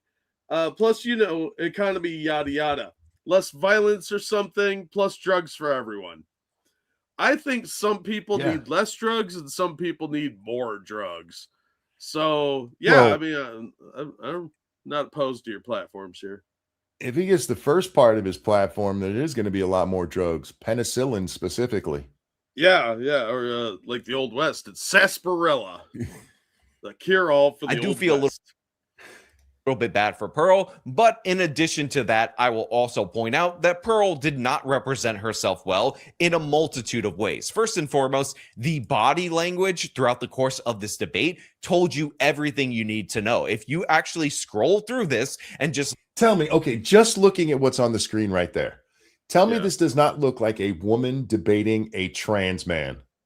Or a trans woman, sorry. If you look at the pictures, like the way it's framed on the cameras, yes. Not even that. Just look at the height difference. Oh, the height difference is astronomical. With heels, Pearl's probably 6 foot there. Anna's wearing a nice conservative dress, and she's wearing some Goodwill shit that she bought from the men's department. I'm pretty sure that Pearl mugged Laura Ingalls on the way in. Criminy. But this is one of the problems with being very tall is you end up slouching a lot because shit hits you in the head all the time. Trust me, I'm 6'5". If there's a hanging display, my head has probably hit it at some point. But you'd end up slouching a lot, and that's what she's doing. She looks uncomfortable, whereas Anna is standing up straight. Back straight, or shoulders are in the right position. Pearl looks uncomfortable and awkward. Understatement says, come on, she's not that bad. You're a black man judging a white woman. You don't get a say here because you guys apparently don't see ugly white women. Y'all are like, just because her eye's next to her knee doesn't mean she's not pretty. The only way you'd like her more is if she was fat. Come on, let's be honest, bro.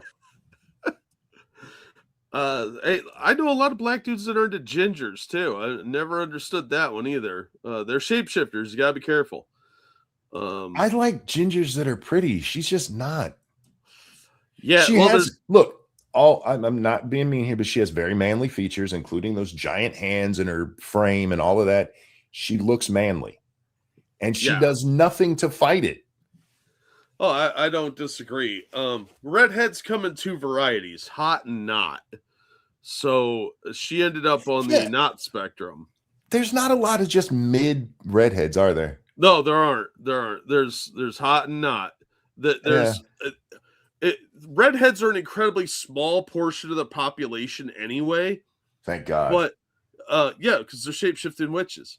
So when you have a mid, it's like a unicorn sighting. Like, well, she's average, but most of the time you're just looking at the wrong angle, and you got to get a head on and be like, oh, she's hideously fat. Because they can trick you. They're very deceptive creatures. You get distracted by the pretty red hair. You've never heard me call her, what was it? Pretty or smart. I didn't say you did. I said, as a black man, your opinion of white women is suspect. Your perspective is skewed slightly by lust. You guys get hypnotized by that alabaster skin, and we try warning you. Like, white bitches ain't shit. You get, with a lot of white people, they glow in the dark because they're so pasty. The moonlight reflects. I'd like to apologize to my daughter and wife for what I just said. Well, just keep them away from the sunlight. It'll be fine. Thank you, Okie Native. Is it just me, or has Anna become more attractive since she started being 10 to 20% less crazy? That does happen with chicks. It's on the crazy meter, the hot and crazy. Crazy really cancels out hot fast. Less skeletal looking, some actual curves. I think she's eating better. Or is it just because she is across from Pearl? Probably a little of both, but I think she has looked a little healthier lately. I think in this debate, because Sean's going to start talking about Pearl's looks here in a second, and just in fairness, Anna wore way too much blush, and she had her face. She's doing that shiny face thing that the women do sometimes. And it actually doesn't look great. No, that's for other women, like most makeup. But Anna looks like she just has a little bit of bad makeup on, where Pearl looks like the guy from Mask. Oh, wow! You just compared her to Eric Stoltz. That is in the Mask. I'm just saying. Yeah, not the Jim Carrey movie. No. Geez. I'm not saying you're wrong. I just Pearl's an unfortunate looking woman. She's not the most hideous thing I've ever seen, but I don't find her attractive. She's not at all. She's not attractive at all. And there's nothing wrong with saying that. Pearl will tell you. Ain't that mid? You're less than mid, let's be honest. I think if she got a dietitian, she could probably lose some weight in the right places, and it would help a little bit, but that would make her mid as opposed to yikes. Pearl doesn't do things that enhance any of her features. She doesn't wear makeup, and when she does, it's not well done. Yeah, because she probably doesn't. She's not used to putting it on, but her outfit tells you right there that she doesn't coordinate well. That looks like something I would dress in if I was a woman. She has her hair flat and kind of dead looking. Yeah, it's not styled. Her clothes look like they're from a Amish commune. For the record, if that's how you want to live your life, that's fine. But when you're a media figure, you are going to get judged on your appearance, both men and women. And when you go out of your way to look mannish, what do you expect people to say? Look, does that mean you didn't make any good points? No, the bad points made that. Look, as somebody that buys their t-shirts out of a 4-pack, I can tell when people don't know how to coordinate, because I don't do it at all. That's why I don't leave my house. I dress in earth tones and I avoid people.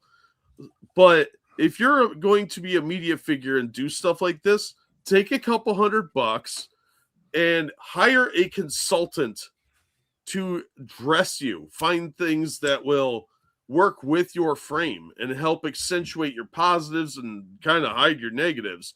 That's what Kevin Samuels used to do. He was Yeah. a consultant. There are plenty of image consultants out there for media personalities. It's not that bad of an idea to throw a couple $100 at someone if you don't know how to coordinate your outfits or do makeup. Find somebody that knows how to do that stuff and pay them to walk you through it. It's a worthy investment because Pearl, Oh, that's a just by throwback. looking better, would have helped her own image. Faithless says Monk said he'd bang Christy Winters. I did, and I would turn That her was into more a of a real hate woman. fuck. Anyway, She probably needs that. Good night, Digi. Look at how they're standing, look at their faces throughout the whole course of this conversation. What you realize is that the defeat is felt in Pearl's heart, in her soul, before they really even get into it. While Anna is actually well, another point. I mean, look at right now. Anna is staring right across at Pearl. She's just looking at her. Yeah. And when you see projecting Pearl, confidence. Look at her she's usually looking down. I mean, she does make eye contact here for a posture, second. look at everything in the way that she's presenting herself versus Pearl. And also, I will point out, even though I'm not a fashionista, I'm not a doctor of clothing, that the way that He's gonna both get parties into this were part. dressed was also indicative of a lot, in my opinion, because Pearl looked like a disabled Catholic schoolgirl. Wow. That's harsh. Funny. Is he wrong? No.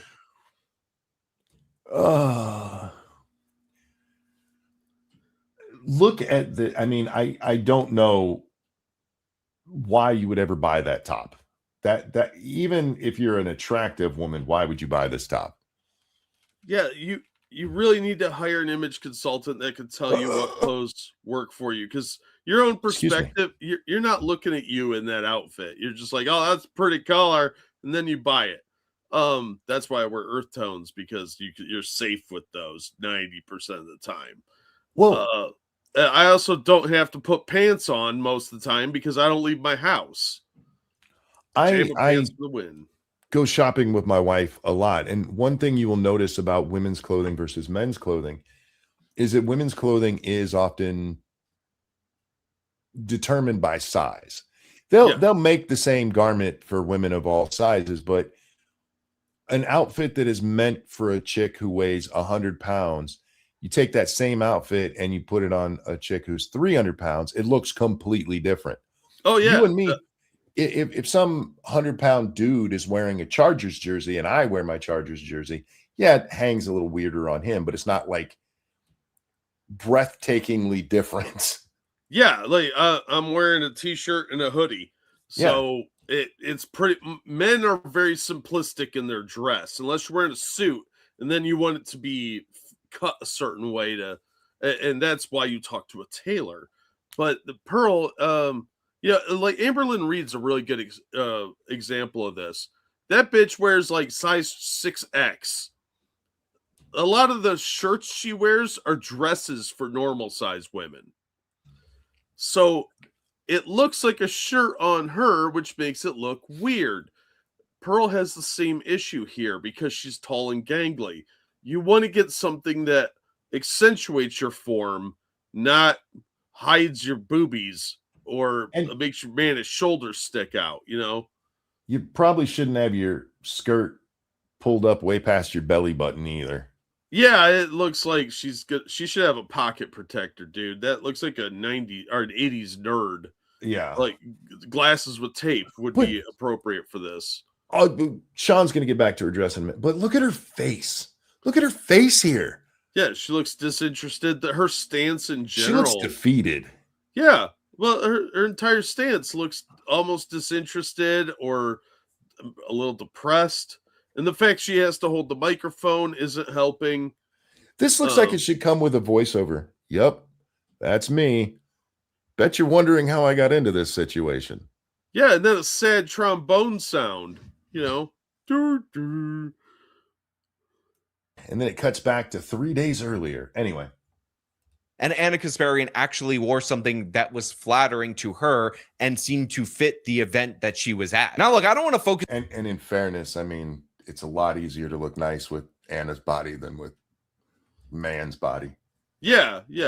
Anna's a slightly curvier lady who has been taking better care of herself, but I guarantee you that Anna either hangs around a lot of fashionistas or has consulted an image consultant. And I'm telling you, if you get to be even as popular as Pearl Davis, which is sad, pay the $200 an hour to talk to a consultant for a few hours, go shopping with them, and get some clothes that make you look a little better. Go get, you don't even need to spend that money. Get a friend who you admire their fashion sense to take you shopping. I would say a couple of friends because, you know, some Just people have bad taste. Not one who's going to lie to you. Yeah. Like this is true. My wife has an old lady aesthetic. She always has, ever since I've known her. And I've told her this, I'm not talking out of turn. And be like, baby, that looks like it belongs on a 90-year-old woman. And I tell her that because then she buys something else that actually is flattering on her instead of looking like a couch. Some people are into that. JD Vance is going to try and steal your wife. One of the funniest, this is a true story. My wife is looking at this. I don't even remember what the garment was, some shirt or jacket. I don't remember which. And I'm like, baby, that's old lady clothes. And she goes, nuh-uh. And at that moment, like an 80-year-old woman came up looking at the same thing. And she was like, oh, yeah, baby, I love you. I do. But her fashion sense tends to the old women. And it's probably because she like hung out with her grandma and stuff when she was younger. And her mom has that aesthetic. Some people just miss their demographic too. Like they should have been born 30 years sooner. Sure. Meanwhile, I dress like a slob, and that's always in fashion. Well, we're men, so yeah. A homeless chic is pretty much a man's decor.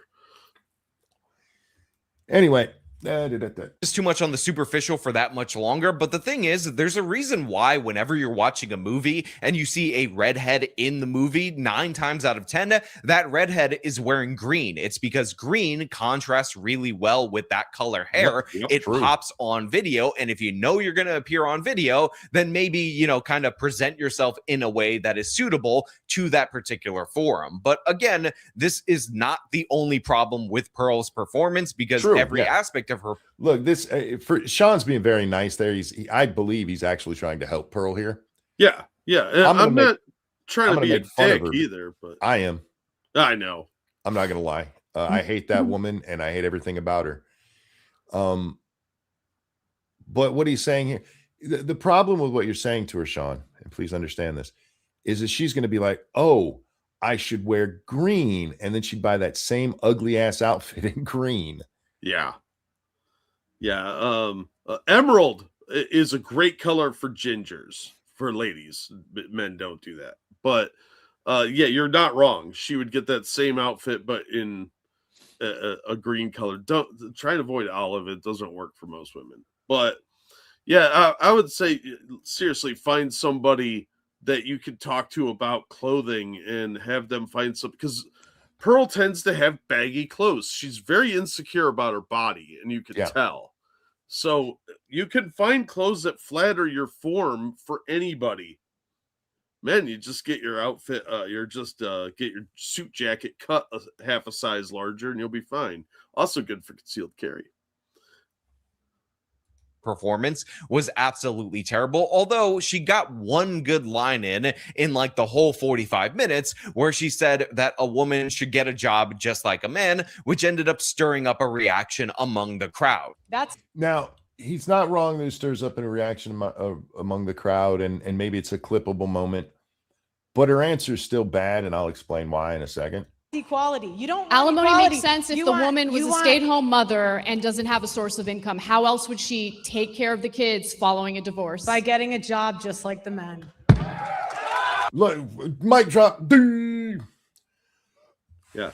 Don't slam your mic on the podium, guys. That's annoying to listen to. And this is one where I think Anna drops the ball here and lets her get away with one, because the only time I support alimony is when it is a couple who got together young, they're building their life together. They break up for whatever reason. She's left with the kids. They're like, well, just go get a job. Well, he's had years of experience that have led to what he's making now. And so I support a 4-year term of alimony, if any alimony is going to be given, so that she can go get some experience or go to school so that she can get a job. Because Pearl's just like, remember the stipulation is she was a stay-at-home mom, and now she's all by herself, and she's like, well, go to McDonald's, you'll be fine, just like the guy has to. Those aren't comparable. Yeah, the problem is that most people aren't specific about alimony, because I would agree with you that a limited time, just like welfare, a short period of time to get back on your feet, go to college, whatever, that would be understandable in the scenario that you've laid out. Yeah. But it shouldn't be forever, or even like more than 5 year ever. Never. It should have never been that. You shouldn't have to. I have always called alimony back whore prostitution, or back pay for prostitution. Oh yeah, that's pretty much what it is. And if a guy has to keep paying for alimony for life, he should get to bang you at least a few times a year. Yeah, I don't think that's unfair. Yeah, because he's paying for it. But she should get a job. Okay, what job is going to be comparable to what he did? Then look, if he's a loser, I guess sure.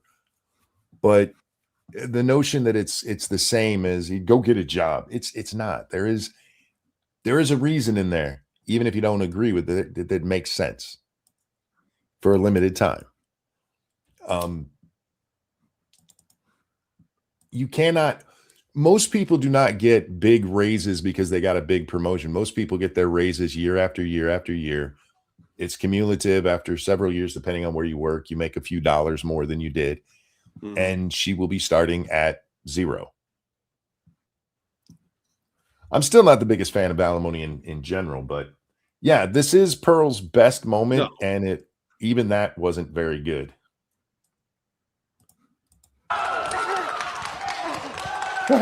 Now, again, told you I'm incredibly gracious. I try to give credit where credit is due. I try to be as fair as humanly possible. But now I think it's important. Sean, I love you, but this is where you and I differ a little bit. You are too fair sometimes. Just a little bit too fair sometimes.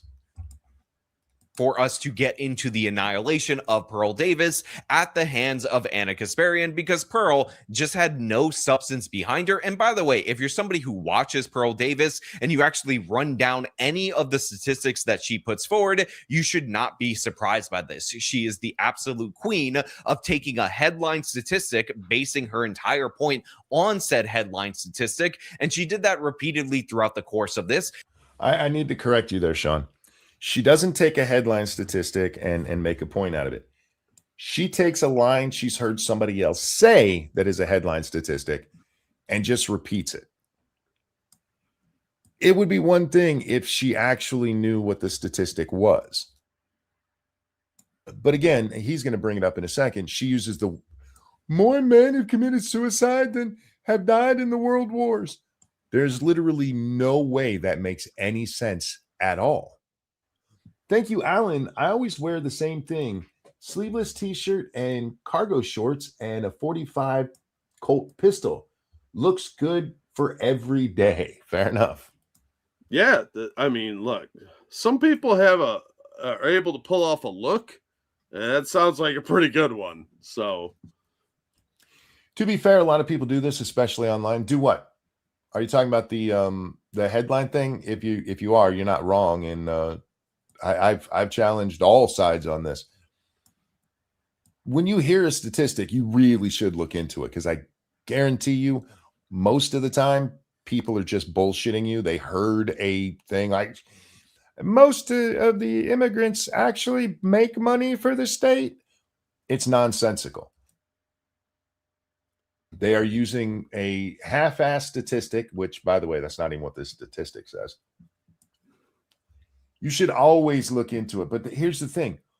Pearl presents herself as somebody who is telling you the truth. And you can't do that and be as wrong as she is. Not without me making fun. Yeah, well, that's pretty fair. Unfortunately, I think this is sort of a trend that we're seeing among internet people. Is we saw it with Hunter Avalon when he was on. They don't know how to read statistics. They don't know how to read studies. Well- So they just repeat what they skimmed or what they've heard. With Hunter, I mean, we really did see, and you can actually get this in real time if you watch the after debate over on his channel, where his audience is just feeding him stuff that he never looked up himself. Yeah. So in every study, every study that he cited, he only took a little tiny piece of what it said. And when you I read don't the think full he understood it. when you read the full study, which he clearly didn't do, it actually said the opposite of what he was trying to. For those of you who missed it, he was arguing we needed to be nicer to pedophiles because that way they won't touch kids. And he had like 4 or 5 different studies that he had pointed to. And so I looked up all of those studies, and I, unlike him, read the studies. And they showed that he was absolutely wrong over and over and over again. And it's because his audience fed him little tiny bits of this study. He didn't even bring the studies up himself. No, and he couldn't answer simple questions about the study, like what was the median demographics, and he didn't understand half of the questions that anybody that read the study or knows how to read a study would ask about the study. Yep. And it kind of betrayed the fact that he was just going off either what other people told him or his inability to process how the study is actually done. He got the point that he wanted. He had his opinion regurgitated to him, and that's as far as he went. Yeah. It's really pathetic. Yeah. And I want to give you a couple of examples. You should watch the whole thing in its entirety. It will be linked in the description in order to prove. Again, I'm going to disagree with Sean here. If you're interested in it, by all means, go watch it, but you're not missing anything by not. Dude, it was painful. I said, I was zoning out through the entire thing. Prove my point. And one of the things that caught my attention immediately was this stat on male suicide that Pearl Davis ended up bringing up, which was that 1.6 million men have committed suicide since 1974. There are millions of men that have died in this country from the political power that feminism pushes. Since 1970, an estimated 1.6 million men have committed suicide. Okay, 1.6 million men since 1970. That would be 55 years, Jack. It's 29,000 a year, which is a lot. It's a lot of guys dying. But she points to 1970, and this is a point we've gone over before because it is kind of important. The male suicide, this graph looks horrible. Look how much higher it is way down here. This right here is 1950, and the suicide rate was 21.2. It's now only 22.7 out of every 100,000. It hasn't exploded since it had gotten down to 17 for this year, and I don't know why in 2000 it was so much lower. But you can't point to feminism and say the problem is feminism. Look how low it got suicide rates in 2000. It's gone up since then.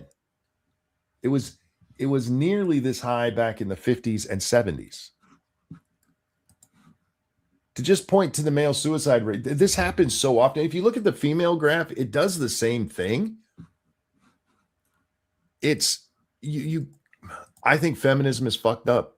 I think I've been pretty clear about that since the start of my channel. But you can't point to this and go, look, it's the women's that are causing the men to kill themselves.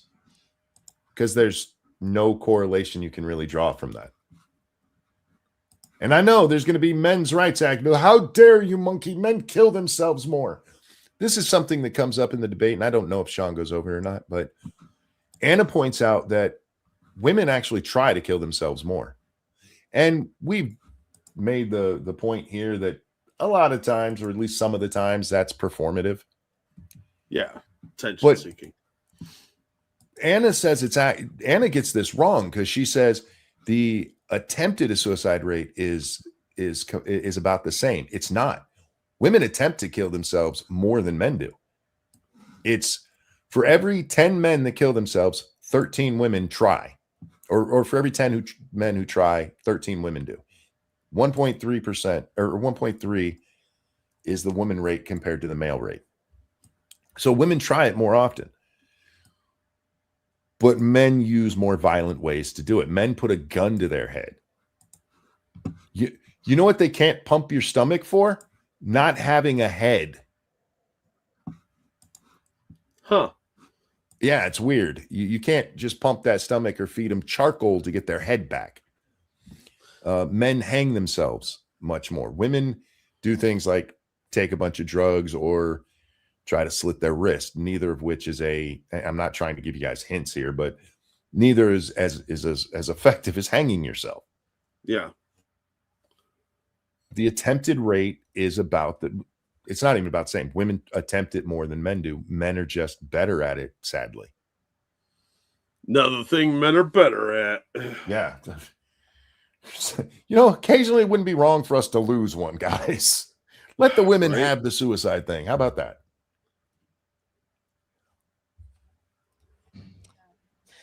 Again, you can go through the facts, the data, and the statistics and manipulate them any way that you want. Ironic that you're saying that. It's not But manipulation. there are Those are the 1.6 stats. million. There are 1.6 million men in this country. Men are 9 times more likely to. There are 1.6 million men in this country. I would have retorted with, I don't take criticism from somebody that robbed Annie Oakley's Goodwill box. Commit suicide after a divorce. Compared to women, what's the number for women? It's lower. Really? What is it? Comparative analysis is real difficult for you, isn't it? Okay. Go ahead, Pearl. What's your next question? Now, a lot of this debate I see being a bitch isn't for you, Anna. was comparative analysis. So after Pearl ended up bringing up this statistic, Anna immediately asked her about the female comparison so that we could know the differential between male and female suicide. And by the way, And for the record, Anna's not the one who brings up the comparative thing. That actually starts with Pearl talking about how much more men kill themselves. She starts the comparative crap. And then when Anna brings it up and like, okay, well, what is the comparison? She's like, oh, really? You need statistics? You need feminist. She actually said feminists need statistics to prove water's wet. You guys Source. Oh, sorry. You're not talking about whether water's wet. We're talking about the suicide statistic you brought up, bitch.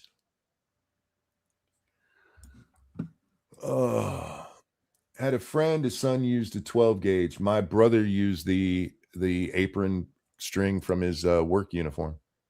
Damn.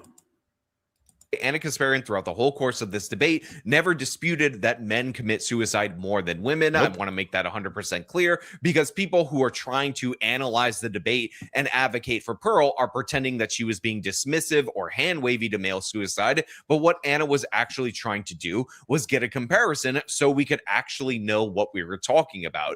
And Anna's point was by bringing up the attempted rate, because again, women don't do it the way men do, and men are just better at it, which is fucking sad. Yeah. Pointing out whether or not suicide is a bigger issue for men or women. The male suicide rate is ridiculous. It's like 3 times what it is for women, basically. And again, I don't know how you fix that unless you're going to make women better at it or men worse at it. But the point being that, one, they're outliers to begin with. That is, for men, it's 21 point whatever it was for every 100,000.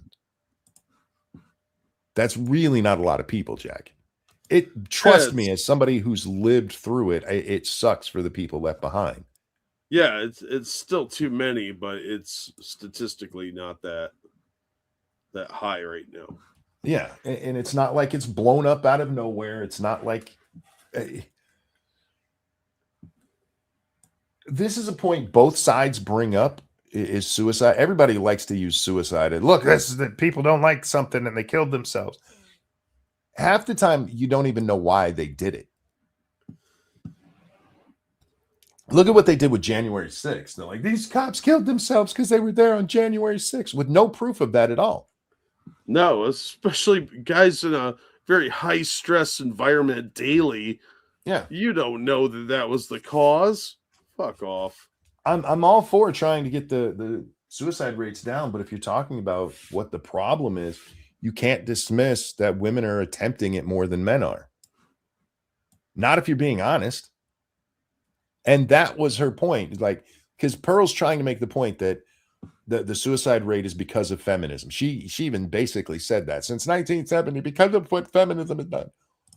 Okay, then what is it compared to women? Because if it's happening the same to women, it'd be very weird for feminism to be causing that. Unless you look at underlying things like how miserable feminism has made women. But the statistics, I showed you that just a moment ago, they don't bear out that there's been some massive increase since 1970. Actually, there's a major drop off. The increase has come since 2000. And you can't say that feminism started in 2000. That's just wrong on every level. Yeah. Anyway. The thing is, this is actually an example of Anna doing something good in the moment because Pearl did not have an answer for that question.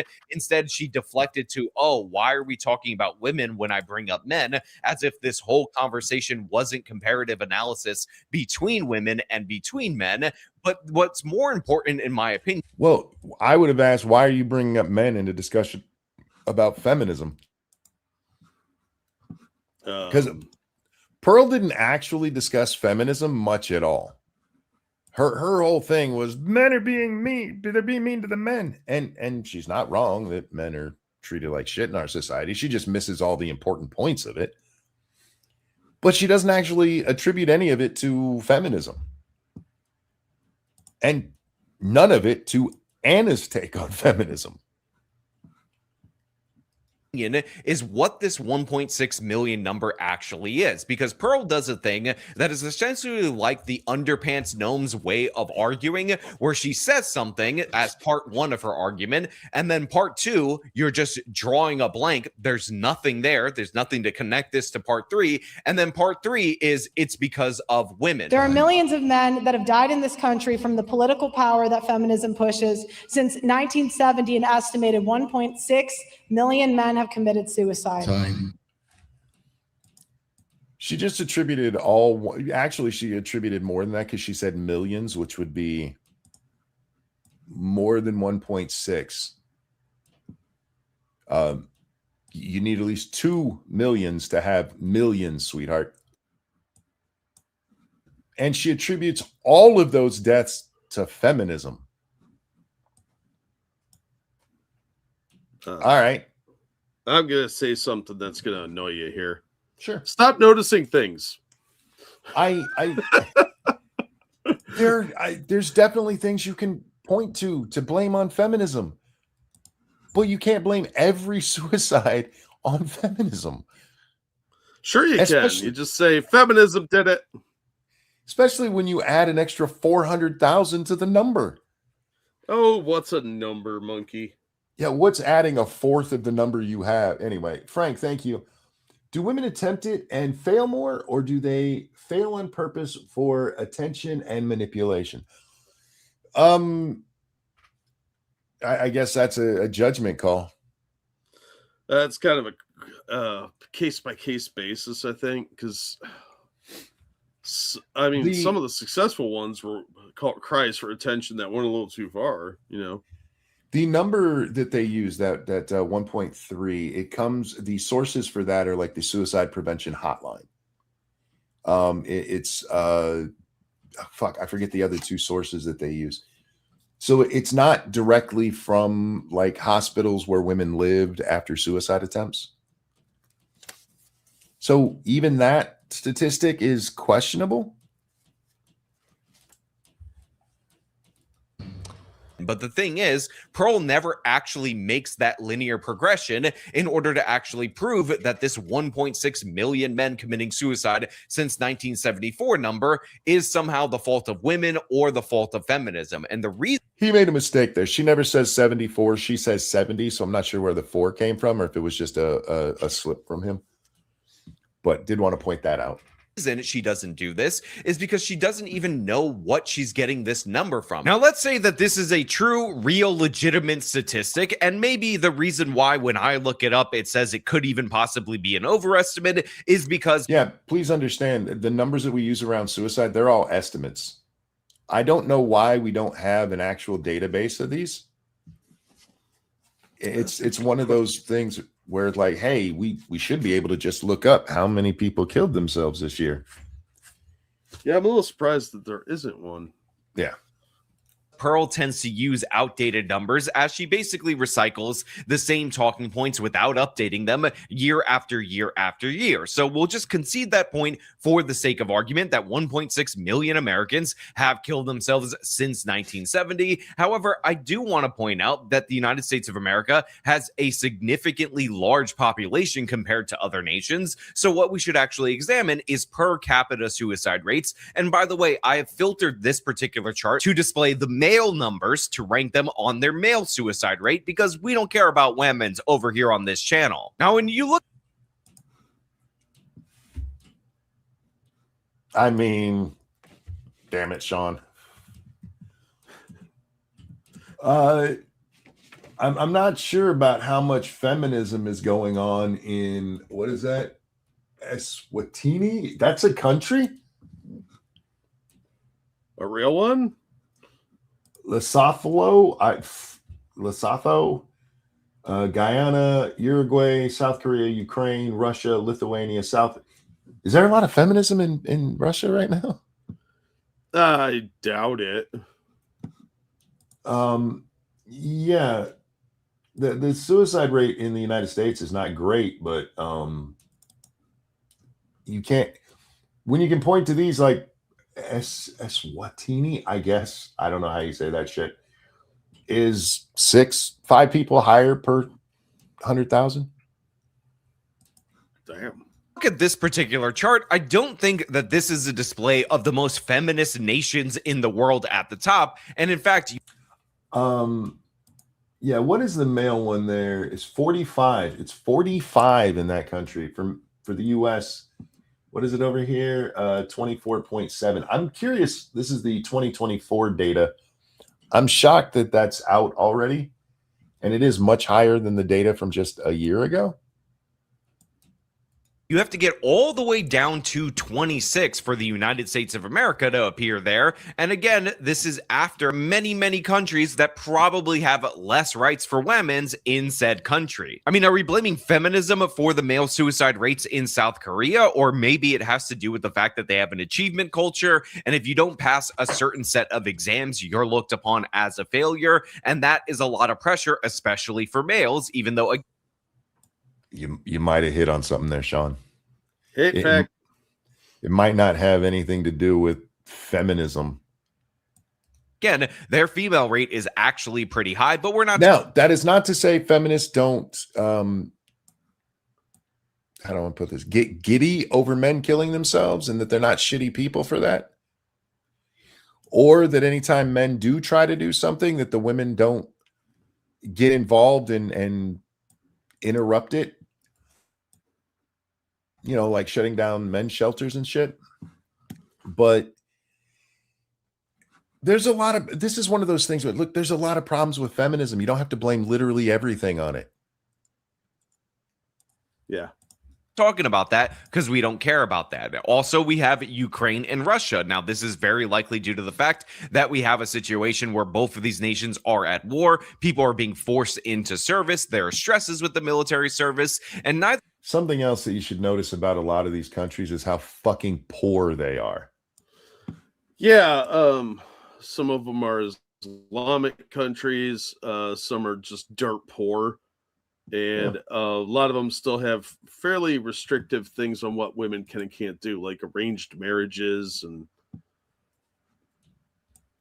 Neither one of these countries is really considered to be this top tier feminist nation. In fact, a lot of propagandists talk about how Russia's the real trad Christian society, and yet they have a significantly higher rate than the United States of America. And by the way, even if you're going to say that this is skewed because of the war, even prior to the war, Russia ranked above the United States of America. Again, look at the nations that are displayed right here and tell me if you think that feminism or women's equality or gender parity is the biggest determining factor for these results. Or maybe are there other factors that are more crucial and you would have to actually parse out whether or not feminism is the true cause or women.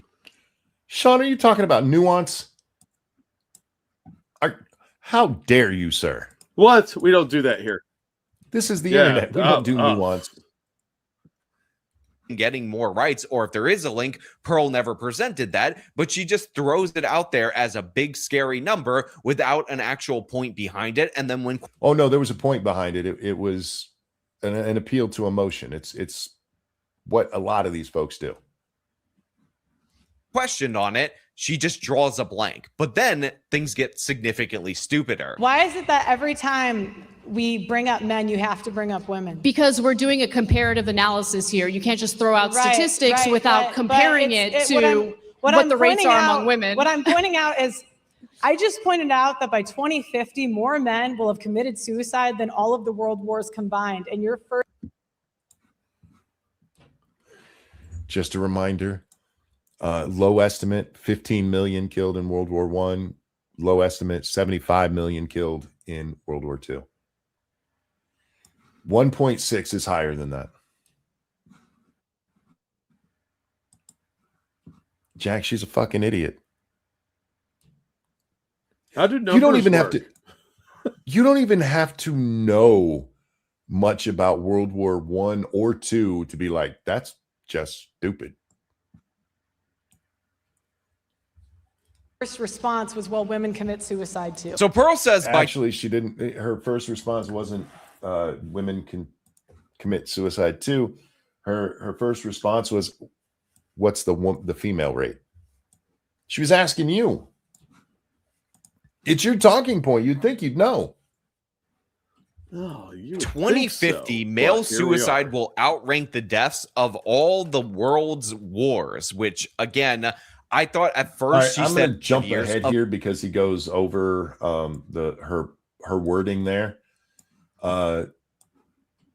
It doesn't matter what you're talking about when she said world wars, whether it's all the world's wars or just the world wars. She's wrong. She's just wrong. Specifically because the world's wars would include the world wars, which make her wrong by default. Here, Sean is pointing out that in the Revolutionary War, what he's getting at is that maybe she meant all of America's wars.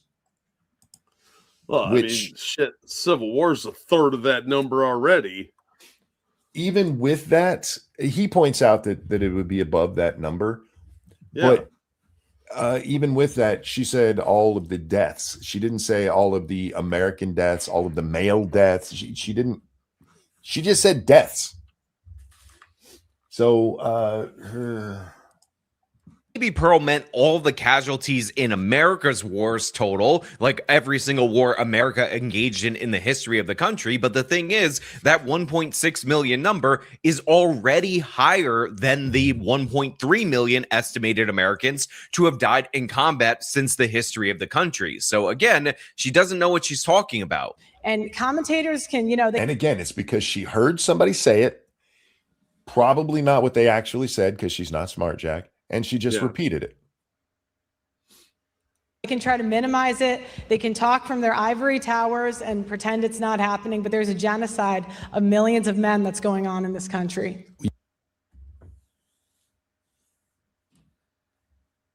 Yep. Pearl just said there's a genocide of men in the U.S. based on 1.6 million people dying since 1970. Wow. Did she take lessons on counting from Hamas? Yeah, genocide has officially lost all meaning. Genocide is is just somebody died once. I was murdered. Oh my God. Yeah. Feminism is bad enough that you don't have to make it worse. You don't need to throw out genocide to point out, especially modern feminism is fucking horrible and bad for people. Oh God.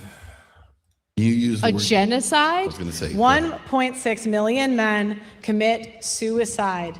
Has kept 1.6 million men commit suicide. See, she can't even keep her own. She's about to correct herself. She can't keep her own rhetoric straight. Yeah. Just to point the numbers out again, if you divide this out, 1.6 million divided by 55, that's how many years it's been since 1970, comes to just under 30,000 a year. Yeah, and not to be overly pedantic, but suicide cannot be a genocide. No, you're actually stepping on Sean there. Oh, sorry. No, Sorry. you're good. You're good, but you're I didn't watch 100% this right. episode yet of Sean's show, so I was unaware that he covered that. But yeah, it's just that kind of bothers me because she's trying to make it like this massive point, like, oh my God, it's a genocide. It's not possible. Genocide is done to people. My problem with what you just said there is that you said you were being pedantic. You're not. You're being real. Genocide is not, I decided to kill myself. That's not what a genocide is. No. But this is the internet. So for the internet, that was pedantic. Oh. We're grown-ups, so for us it's not pedantic, but you get my point. It's just committed suicide. So it's frustrating to listen to her talk. No, and the reason I laughed is because I watched this and that part went right over my head because I was so stunned by the fact she said genocide. Yeah, oh my God. Seriously, I was waiting for her to throw the word Gaza out. It's a nation of 330 million people. And you're saying, would that be 1% of 1% dying is a fucking genocide? A year over 50 years? Yeah, it's And again, remember the year over year number is only about 30,000. Yeah. It's actually a pretty small number. Yeah, because she took a 50-year period and said that's genocide. That is not how that works either. It's so disingenuous.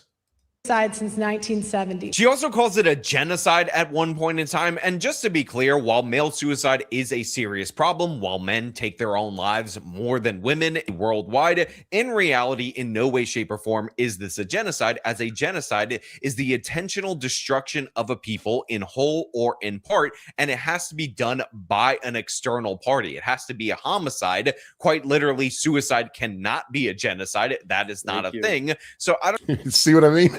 Yeah, he explained it a little better than I did. I was just mad about the grammar of it. Well, what she said was stupid. I mean, every word of that was dumb. So I get it. Oops. I don't know what the hell Pearl is talking about here. She's just grandstanding. And again, when challenged on this, she had nothing to rebut Anna with. And this was a pattern that we saw time and time again throughout this conversation. There's a point where Pearl says in one Midwestern town, they ended up discovering that 40% of the sexual assault claims were... She actually said half.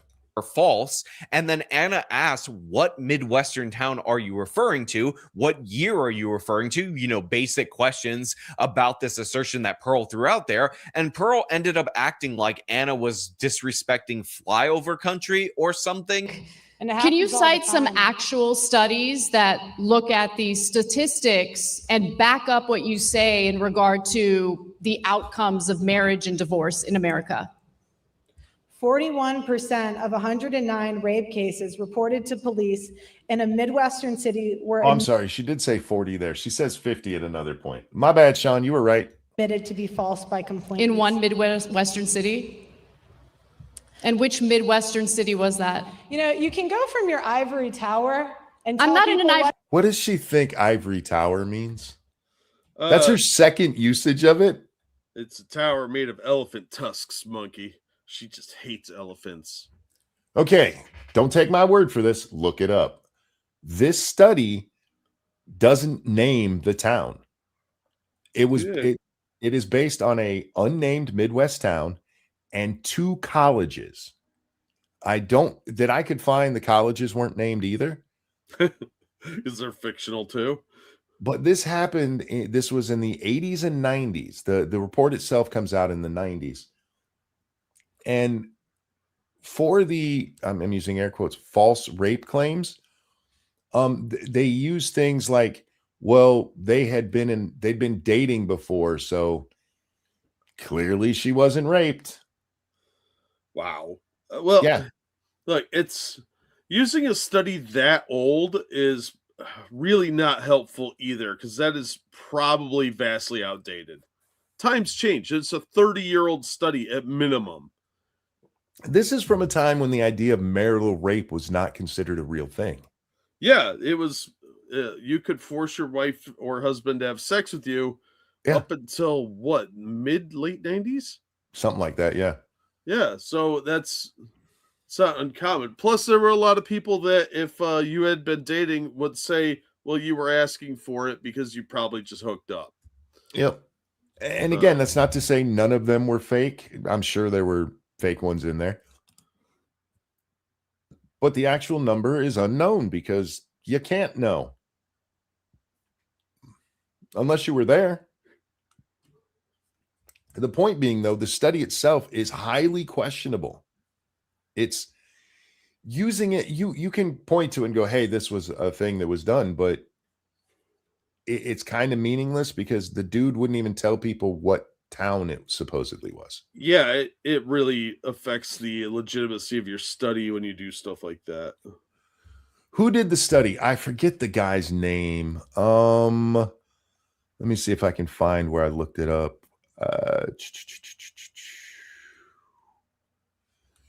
I can't find it.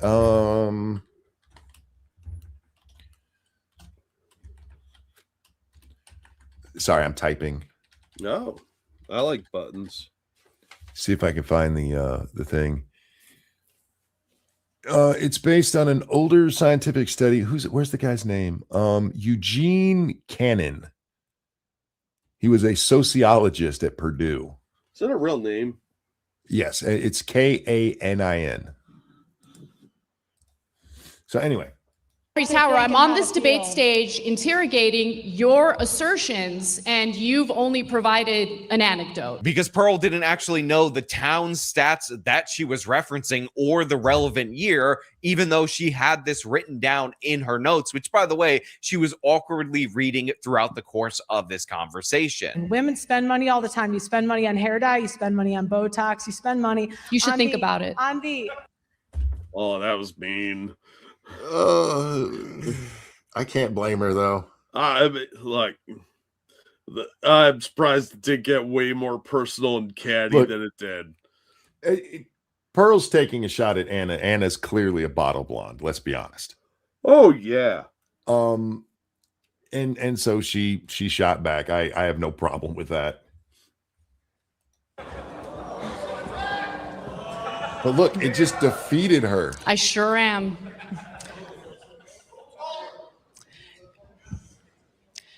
Look how proud of herself she is right there. That shit-eating grin of hers. Yeah.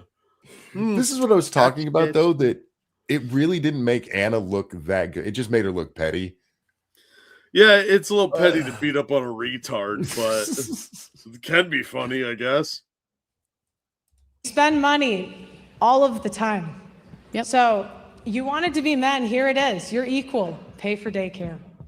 Equality means that when you have Do women not pay for daycare?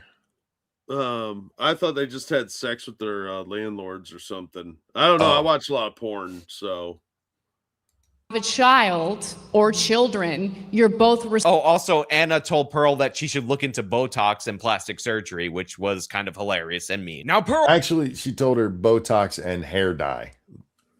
Sean, be nice. Sean was Be honest. thinking plastic surgery though, so Well, so was I, because the bitch looked like Mask.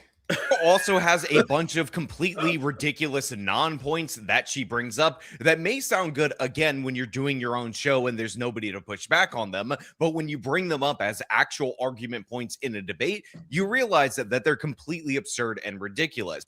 For the record, if you guys haven't watched, Sean has done several debates, and Sean's pretty good at debate.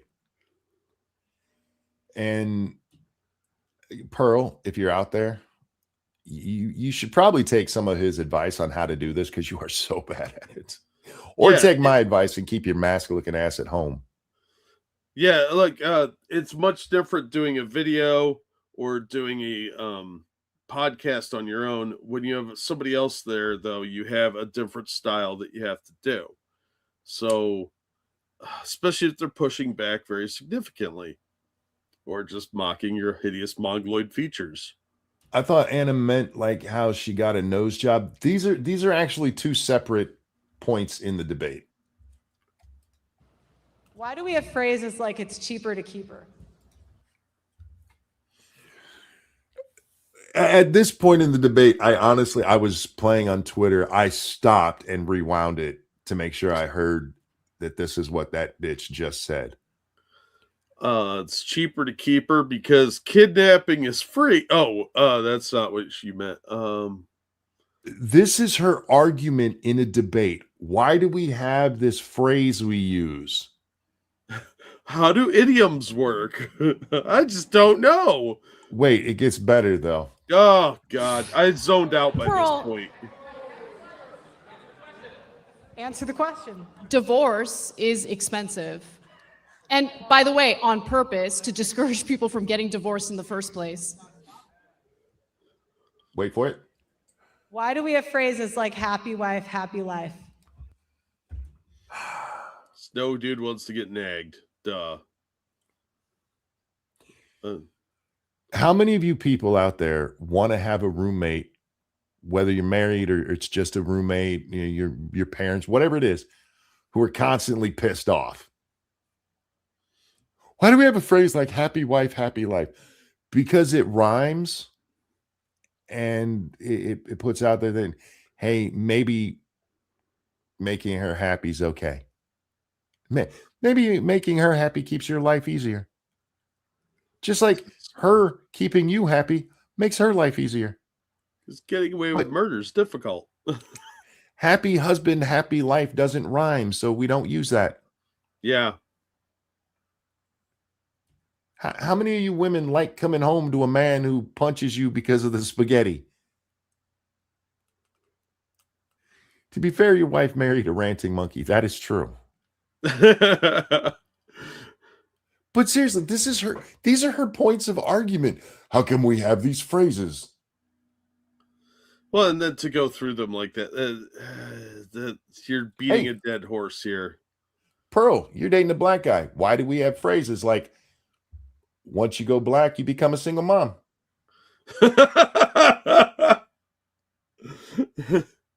Does that make it true of everybody who slept with a black guy? No, you dumb motherfucker. Because it's I'm gonna get in so much trouble for that one. Yeah. Reminded me of that skit, though, where the dad was like, I'm going to go get some milk. And the kids are like, no. This is true. A friend of mine, his daughter started dating, actually married a black man, and he made that joke, and she got mad as fuck. She's now a single mom now. Oh, whoops. Yeah. She got 3 kids all by herself now. So was it really a joke, or was he just long-term planning? I'm not gonna put this all on black guys, because I see white dudes doing this shit all the time now too. Oh yeah. Feminism, you want to talk about where feminism has fucked over society? Look at kids. Look at women left to raise kids by themselves. You can thank feminism for that shit. Yeah. This is why you have the father problem, and it's not just in the black community. It's largely noticeable there, but it's happening across demographics now. Yeah, well, you notice it with poor people more than rich people because getting a divorce is actually not that difficult. It's Yeah. expensive, but it's not that difficult. Yeah, no fault divorce is one of the biggest things that feminism created that has hurt society. Yep. At least we don't trans them there intact when we leave for milk and cigarettes. That's fair understatement. That is Yeah. fair. Yeah. Speaking of that, did you see Elon Musk is saying he's going to file for custody of his kid with Ashley?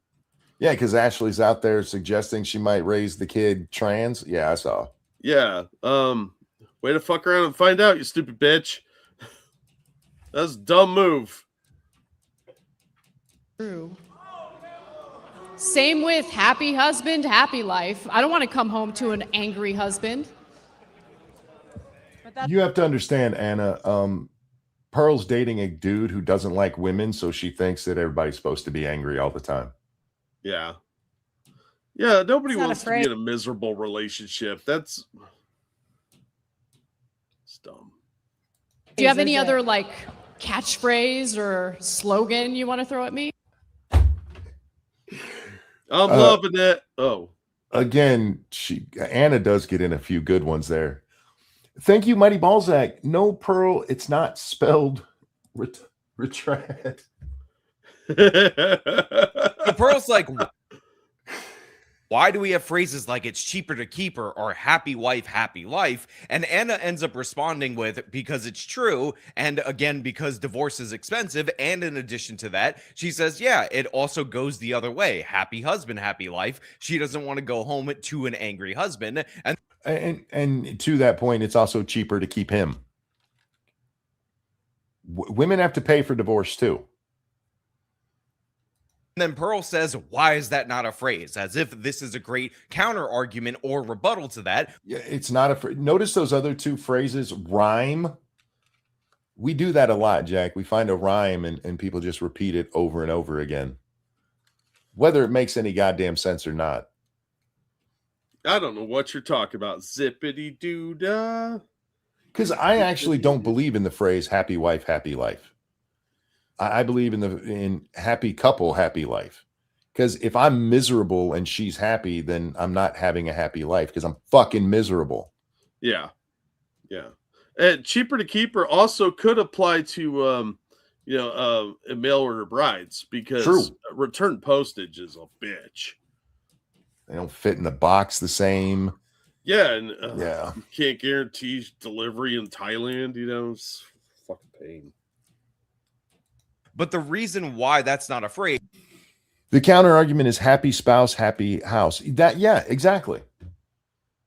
And look, it rhymes, so we go with it. is because it doesn't rhyme. Is Pearl's argument that Okay, for the record, I've not seen this part of this. I had cut it off on that last part. That's where I'd stopped watching. So I did not know Sean was going to say this. I didn't know it. But yeah. When it comes to the phrases we repeat, you'd be surprised how often it boils down to it rhymes. That's true. Yeah. in reality, the English language for not rhyming husband with a synonym for life is somehow this egregious crime against men? No, that's absurd. We tend to have idioms that either rhyme or sound like they have a little bit of rhythm to it. And in reality, happy husband, happy life is not one of those things that has that ring to it. I guess you could do happy spouse, happy house, or something stupid. Yeah, a stitch in time saves 9. Stupid like that. But do we really want to shift all of our phrases to be super gender neutral? That seems lame, progressive, and oddly feminist of Pearl Davis, but maybe that's actually what she's going for. Plus, in fact, I like to make my wife happy. I really do. When I do something, it's just your life partner. You should want her to be happy. yeah. And sometimes it's even doing things I don't want to do. Yeah. Well, that's just life. Life's full of compromises, whether you want to admit it or not. If you're in a relationship and you're not compromising, you're the asshole. Okay. Her smile is worth it to me to be a little uncomfortable sometimes. Yeah, yeah. Plus, they let you touch their no-nos. And Pearl isn't familiar with that kind of concept because, well, she dates men who don't like women. 1/3 of paternity tests are negative by the American Association of Blood Banks. Now, next up, we have Pearl bring. 1/3 of blood tests are negative, according to the American Association of Blood Banks. I didn't know that was a real thing, an Association of Blood Banks. That sounds like something the vampires use. Or typo negative. It's like a foundation put out by the band, you know. I'm very curious what that group is and where this statistic comes from. This says it's likely a misunderstanding or misrepresentation of studies, and ABB guidelines point to exclusion rates where alleged father is proven not to be the father around 24% of the time in relationship testing, not false results, with modern tests being highly accurate, showing low errors. I also think you probably have to look at which cases they are. Like, I don't have to blood test my children. My middle son looks just like me.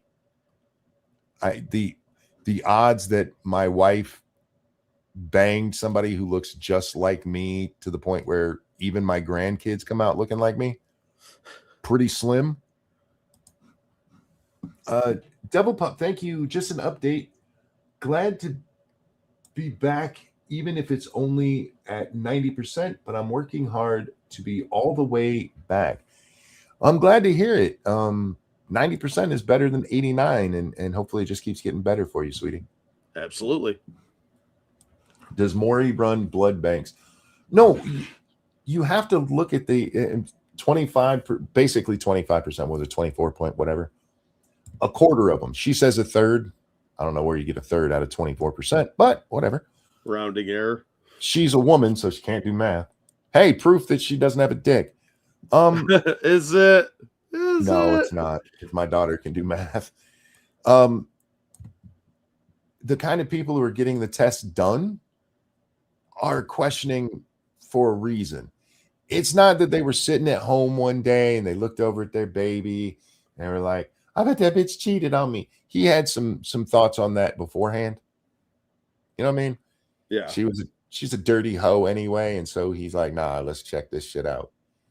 If you did it among the general population, who knows what it... I think we should, honestly. Paternity tests should be done when the baby's born, especially these days where it's so easy to do. It should be mandatory. But when you're looking at where these kind of statistics come from, it is important to note who's looking and why, because they already question it. And they know that bitch stepped out. Up the paternity fraud issue, and she's like, 1 in 3 paternity tests come back negative. And I'm assuming what that means is that 1 in 3 times somebody does a paternity test, it turns out that the alleged father is not in fact the father. But the thing is, this is a sample that has to do more with selection bias than anything else, because in reality, if you're suspicious enough to demand a paternity test, obviously there are increased chances. This is why I don't generally cover people I agree with, because he's just repeating what we were just saying. Yeah. 30% of chicks are for the streets. I wouldn't say mandatory, but upon request. Why not mandatory? There are plenty of great reasons to know the paternal lineage of the child. Health reasons. Yeah. Here's why you make it mandatory, because then one partner can't get mad that somebody's asking for a paternity test, women. Because men are the ones asking for it. And it'll prevent conflict. And I'm all for not holding on to those results. Like, if you have to have another test later, whatever, fine. But there should not be a data bank of DNA results for people, because that'll be misused by the government at some point. We all know that. Taxpayers would have to pay for it, and some guys don't want to know. I mean, fair enough. No, but Jack's right. If there's a system where you can opt out in any way, then the women be like, you better not, because that means you don't love me. And oh yeah, they pull that shit all the time, especially if they're a trifling whore.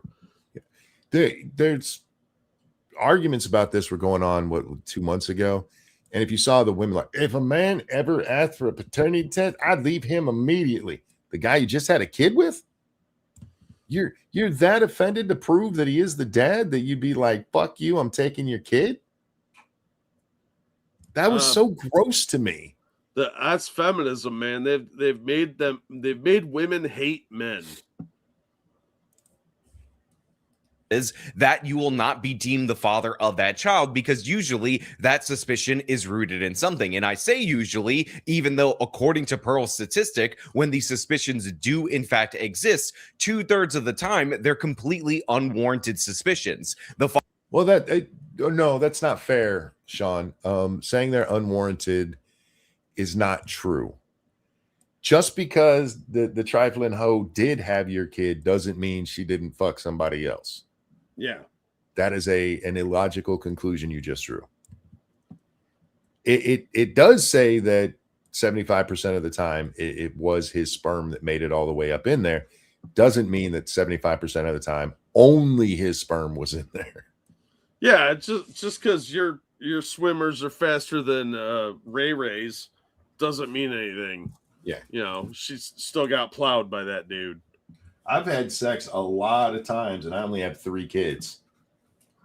Every time you stick it in, she's not getting pregnant unless you're like really fucking unlucky. I am the most fertile man on earth.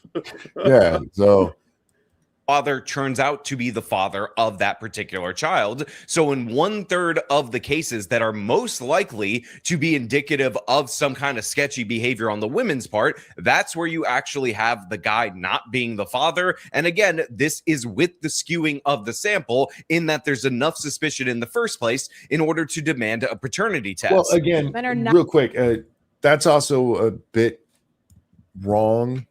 Because there are just some paranoid dudes who like, you looked at a guy in the grocery store, you're cheating on me, bitch. Yeah, and a lot of times those guys are the ones cheating on the women. Yep. So- Yep. But just for the record, just to keep everything 100 here, that's sometimes those guys aren't justified in asking for it. Some of them are just, cunts. Yeah, it's totally fair. That's only reasonable to point out, I think. 9 times more likely to commit suicide after a divorce. Compared to women, what's the number for women? It's lower. Really? What is it? Comparative analysis. Men are 9 times more likely to commit suicide after a divorce than women. Well, what's the number for women? It's more. Well, what's the number for men? You just divide it by 9 and you get your answer, you fucking weirdo. Frank, thank you so much. There's also many where the guy never had a clue. True. Yeah, I know a couple guys that happened to where, she got knocked up by some other dude. One guy found out later on, didn't care. He's like, yeah, that was in the past. The point is that we don't have good statistics on this. We just don't. No. This is real difficult for you, isn't it? Okay. Go ahead, Pearl. What's your next question? Now, another example of Pearl putting out a half-baked statistic is that right there. So what she actually meant to say is that men are 9 times more likely to commit suicide after divorce than women, although she leaves that second part out. And the reason she probably is leaving this out, she doesn't need to leave it out. I mean, what is the other option? Men are 9 times more likely than squirrels? It depends how sad the squirrels are. I don't blame her for leaving that part out. I don't think she was doing anything nefarious there. I think it's obvious that the other choice is women. Yeah, but it probably would have been a smart move to have it on hand, just because you should kind of anticipate that she's going to ask a question like that. is because when she brought up this statistic against Trent Horn in a very similar debate, although much less messy compared to this one, what she ultimately ended up discovering is that Trent Horn had a rebuttal for that. And that rebuttal was never married men commit suicide at higher rates than divorced men. And Pearl brings up, that men are divorced men are 9 times more likely to commit suicide. She's probably referring to the Kipaosa 2003 study. It's not that's not men are 9 times more likely to commit suicide who are divorced. They're 9 times more like divorced men are 9 times more likely to commit suicide than divorced women. Okay, I'll have to stand a little corrected there. I guess it would make sense to say than other men. That is actually shocking to me. Or maybe not, because most men who commit suicide do it when they're younger. Like my brother was 17, Jack. Yeah. And I don't, when they do the men-women statistics, I don't know that they do an age cutoff. A lot of the suicide you see from men is like 30 or less, I believe the number is. I guess that makes sense. But to Sean's point there, even that wouldn't make sense that she left it off because she was anticipating this, because bringing that up wouldn't help her. She wouldn't have brought it up at all if she was smart. Okay, I stand corrected. Yeah, you're kind of you're trying to make it sound like she was trying to make a smart point, and Yeah. I think we know that didn't happen. Yeah, fair enough. But that's only because men are just more likely to complete suicide anyways than women. They tend to choose more violent means to do it. True. So, but when you look at the data, never married men are still just as, if not more likely to commit suicide than divorced men. So that's the comparison fallacy once again. You talk about all of the risks related to marriage, and there are risks, but there are greater risks to being not married. So, and this is not to say that no man has had his heart so broken after a divorce that he killed himself.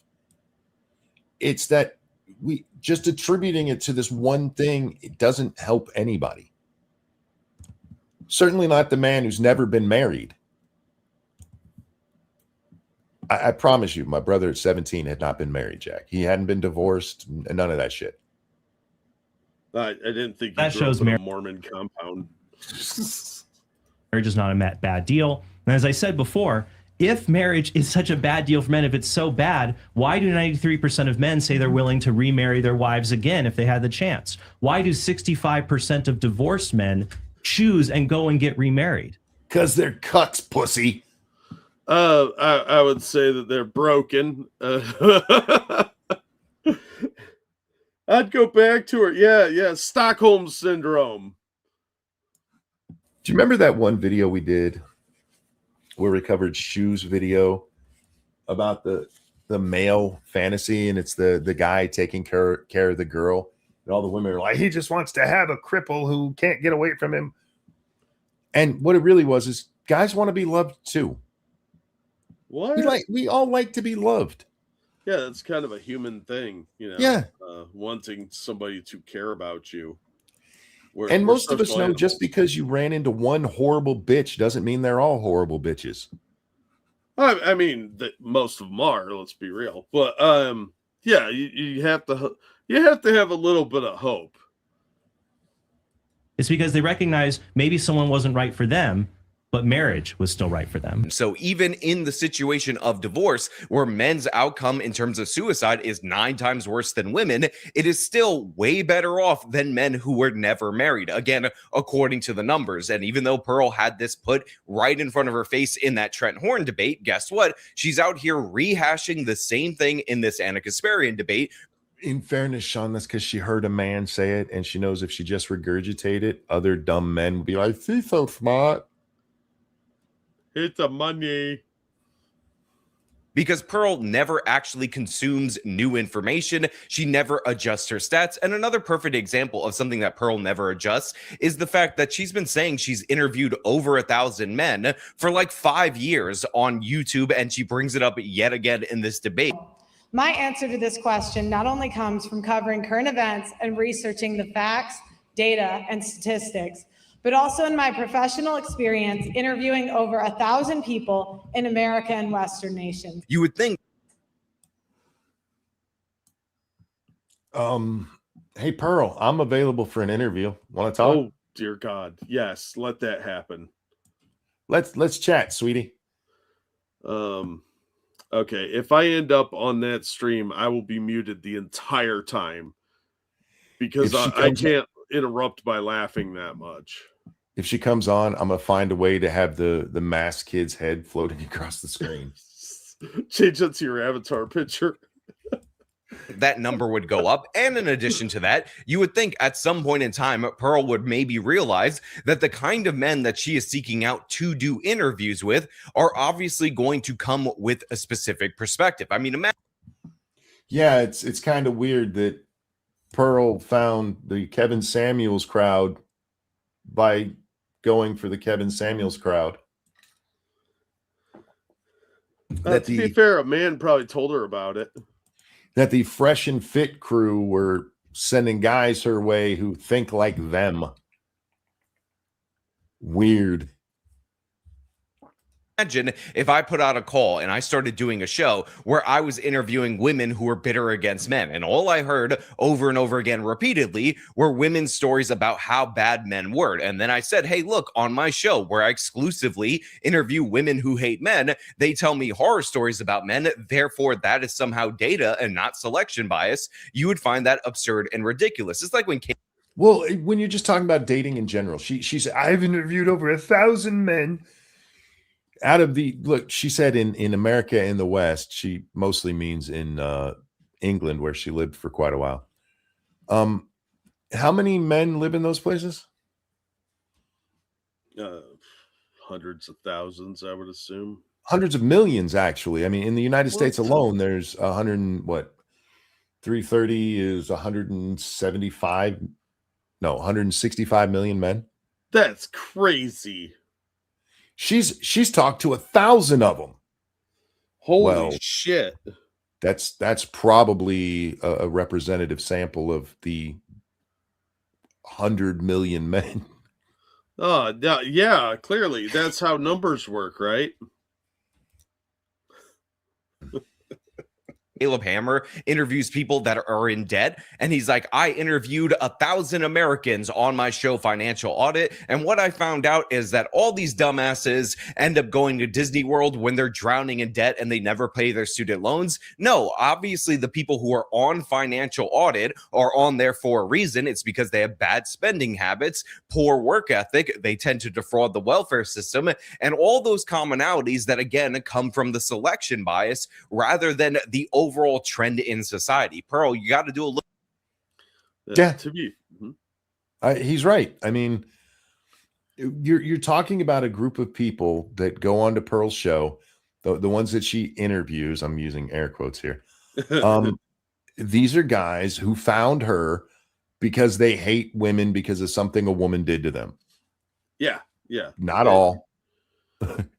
You're mainly picking from your audience at that point. Like you're preaching to the choir kind of thing.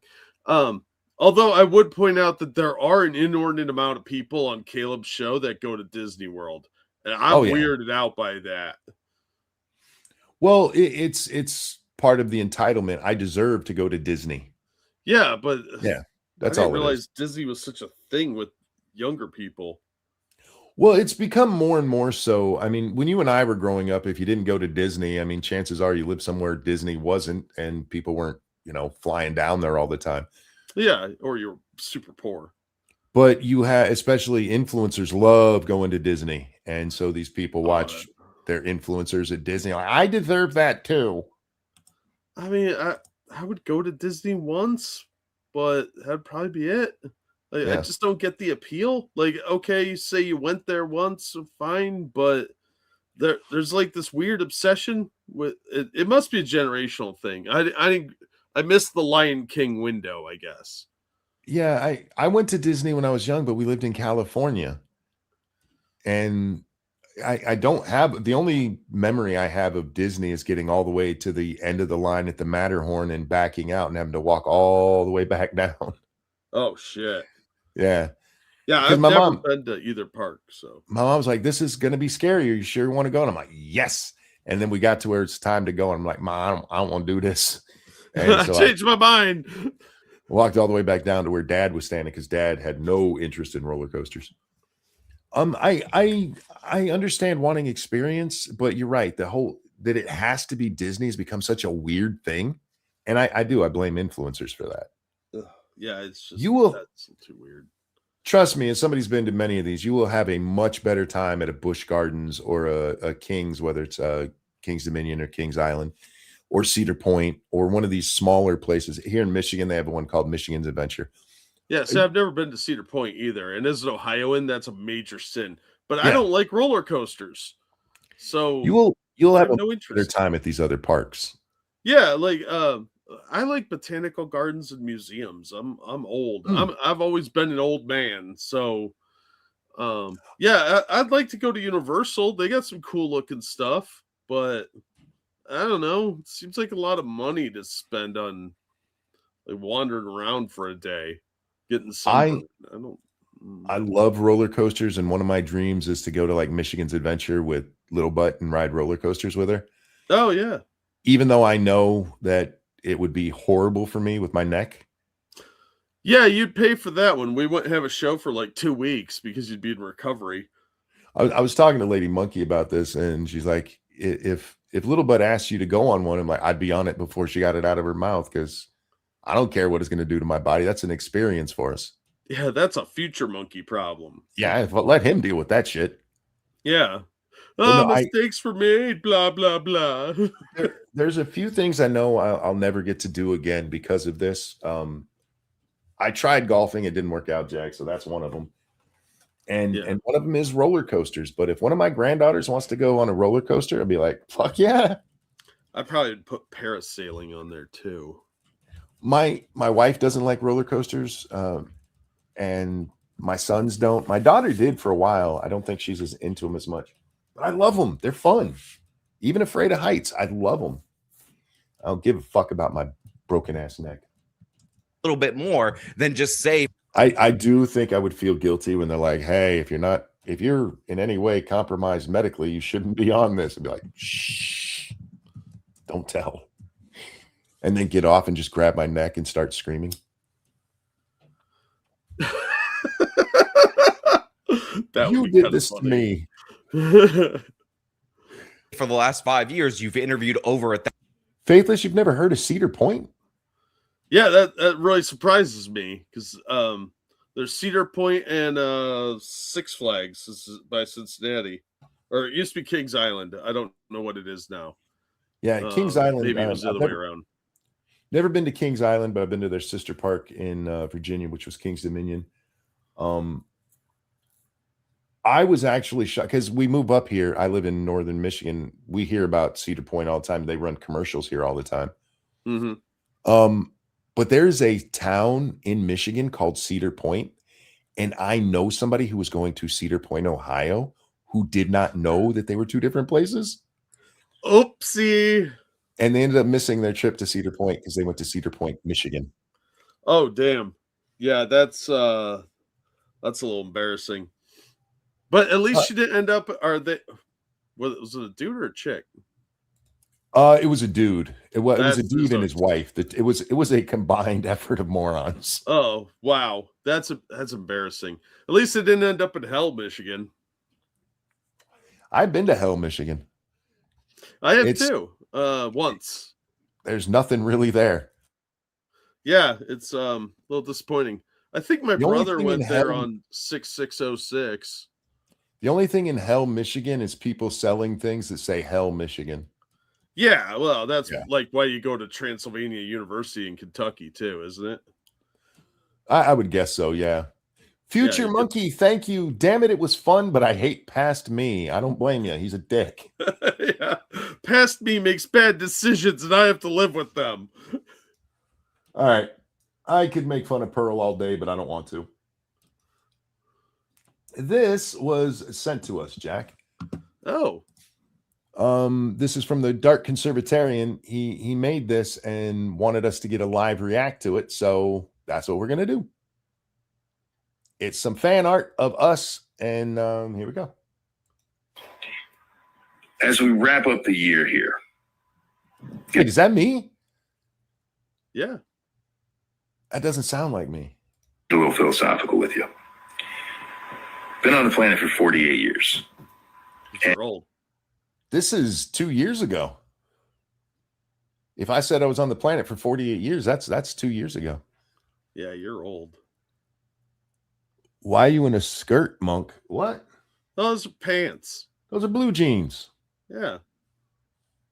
And I've seen a lot. I've seen a lot of changes.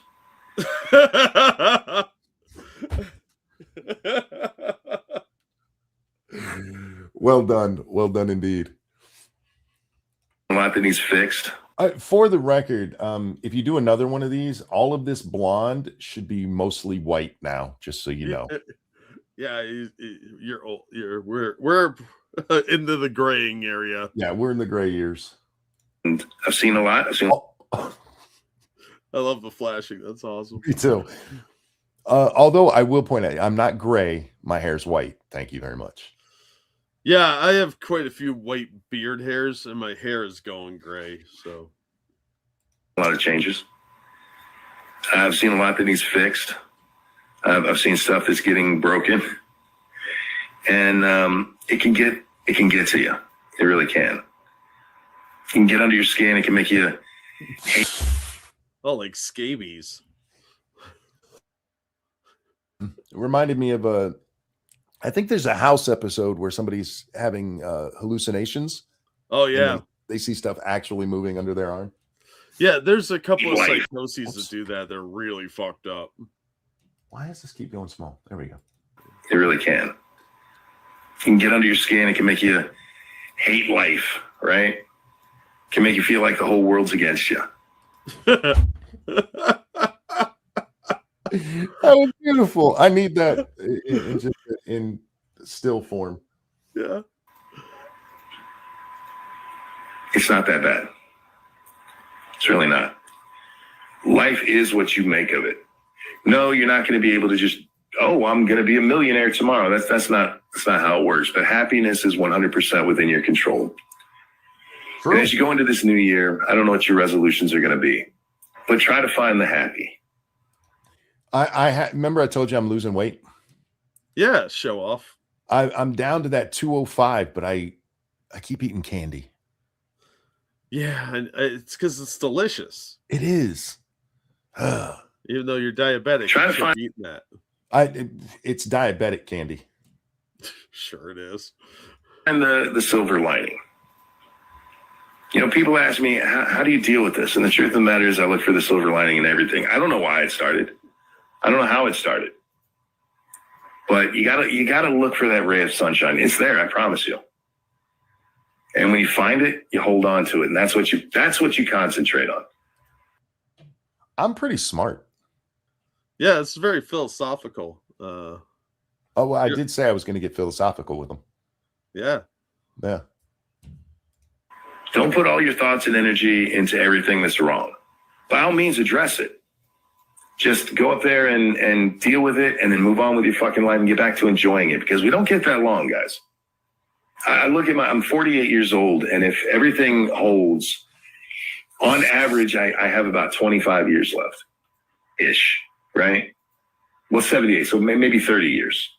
I have more than half of my life. Why did you make me bald? That's what old people do. They lose their hair. I was just talking to Lady Monkey tonight about how nice it would be to be bald. I need a haircut, and when my hair gets about this long is when it starts actually falling out and getting into my eye, and it's painful as fuck. I'm not one of those people like, I'll never go bald. I will let that shit happen. I'm waiting for it. Yeah, it's not that bad. Life is gone. And I can sit here and be like, oh my God, it's wasted. The end is coming. No, that's not. I'm going to just enjoy what's left. That's all we can do. Enjoyment. You go to work, you work hard, you play hard. Wait a second. I think I've worked on that machine before. The end is coming. No, that's not. I'm going to just enjoy what's left. That's all we can do. Enjoyment. You go to work. I am almost 95% sure I've worked on a machine just like that before. It's a little different in a couple of spots. You work hard. That's the kind of machine you'll run into in like a machine shop. Yeah, I've seen machines before that kind of have You play. wheels and stuff. hard. You find what makes you happy and you enjoy it. Aw. Yeah, bad stuff's going to happen, but so much more good does. I promise you, if you pay attention, it's there. I promise you. Yeah, I'm pretty smart. I thought that was really fun. It was really That well was done. very well done. Somebody asked why I recorded that underwater. That's something he did with the audio, not me. That's why at first I was like, is that me? Yeah, I'm pretty smart. We really should do that sometime. Go back and grab something old and just rewatch ourselves. Oh, that's thing. We're smart people and we're funny. That's true. That's very true. But I don't know. But Dark Conservatarian, thank you for that. That was awesome, man. Yeah. You're pretty inspirational when you aren't using the F slur repeatedly. I have never used the F slur repeatedly. I don't know about that, man. I might have said it where you said 2 or 3 times. 2 or 3 times isn't repeatedly. Well, it is if you use them in succession and you're talking about a specific person. It's like over the course of 2 hours, I said it 2 or 3 times. I don't know. I'm pretty sure once or twice you got really heated and called somebody that more than now, once in a paragraph. If you said the F word, sure. But the F slur, I rarely use the F slur, and only when it's called for. Yeah, I'm not disputing the fact that your accuracy was wrong. Your accuracy is always correct. However, I think you have probably said it successively a few times.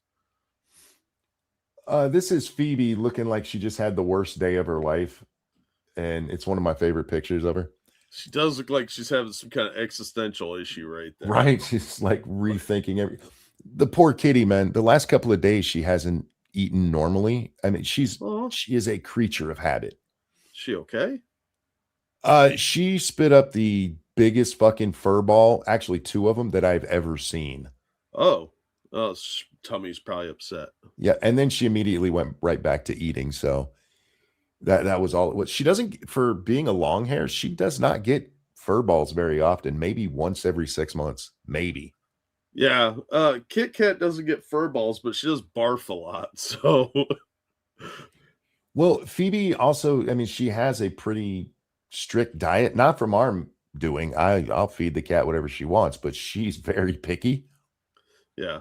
She likes her food. She likes her brand of food.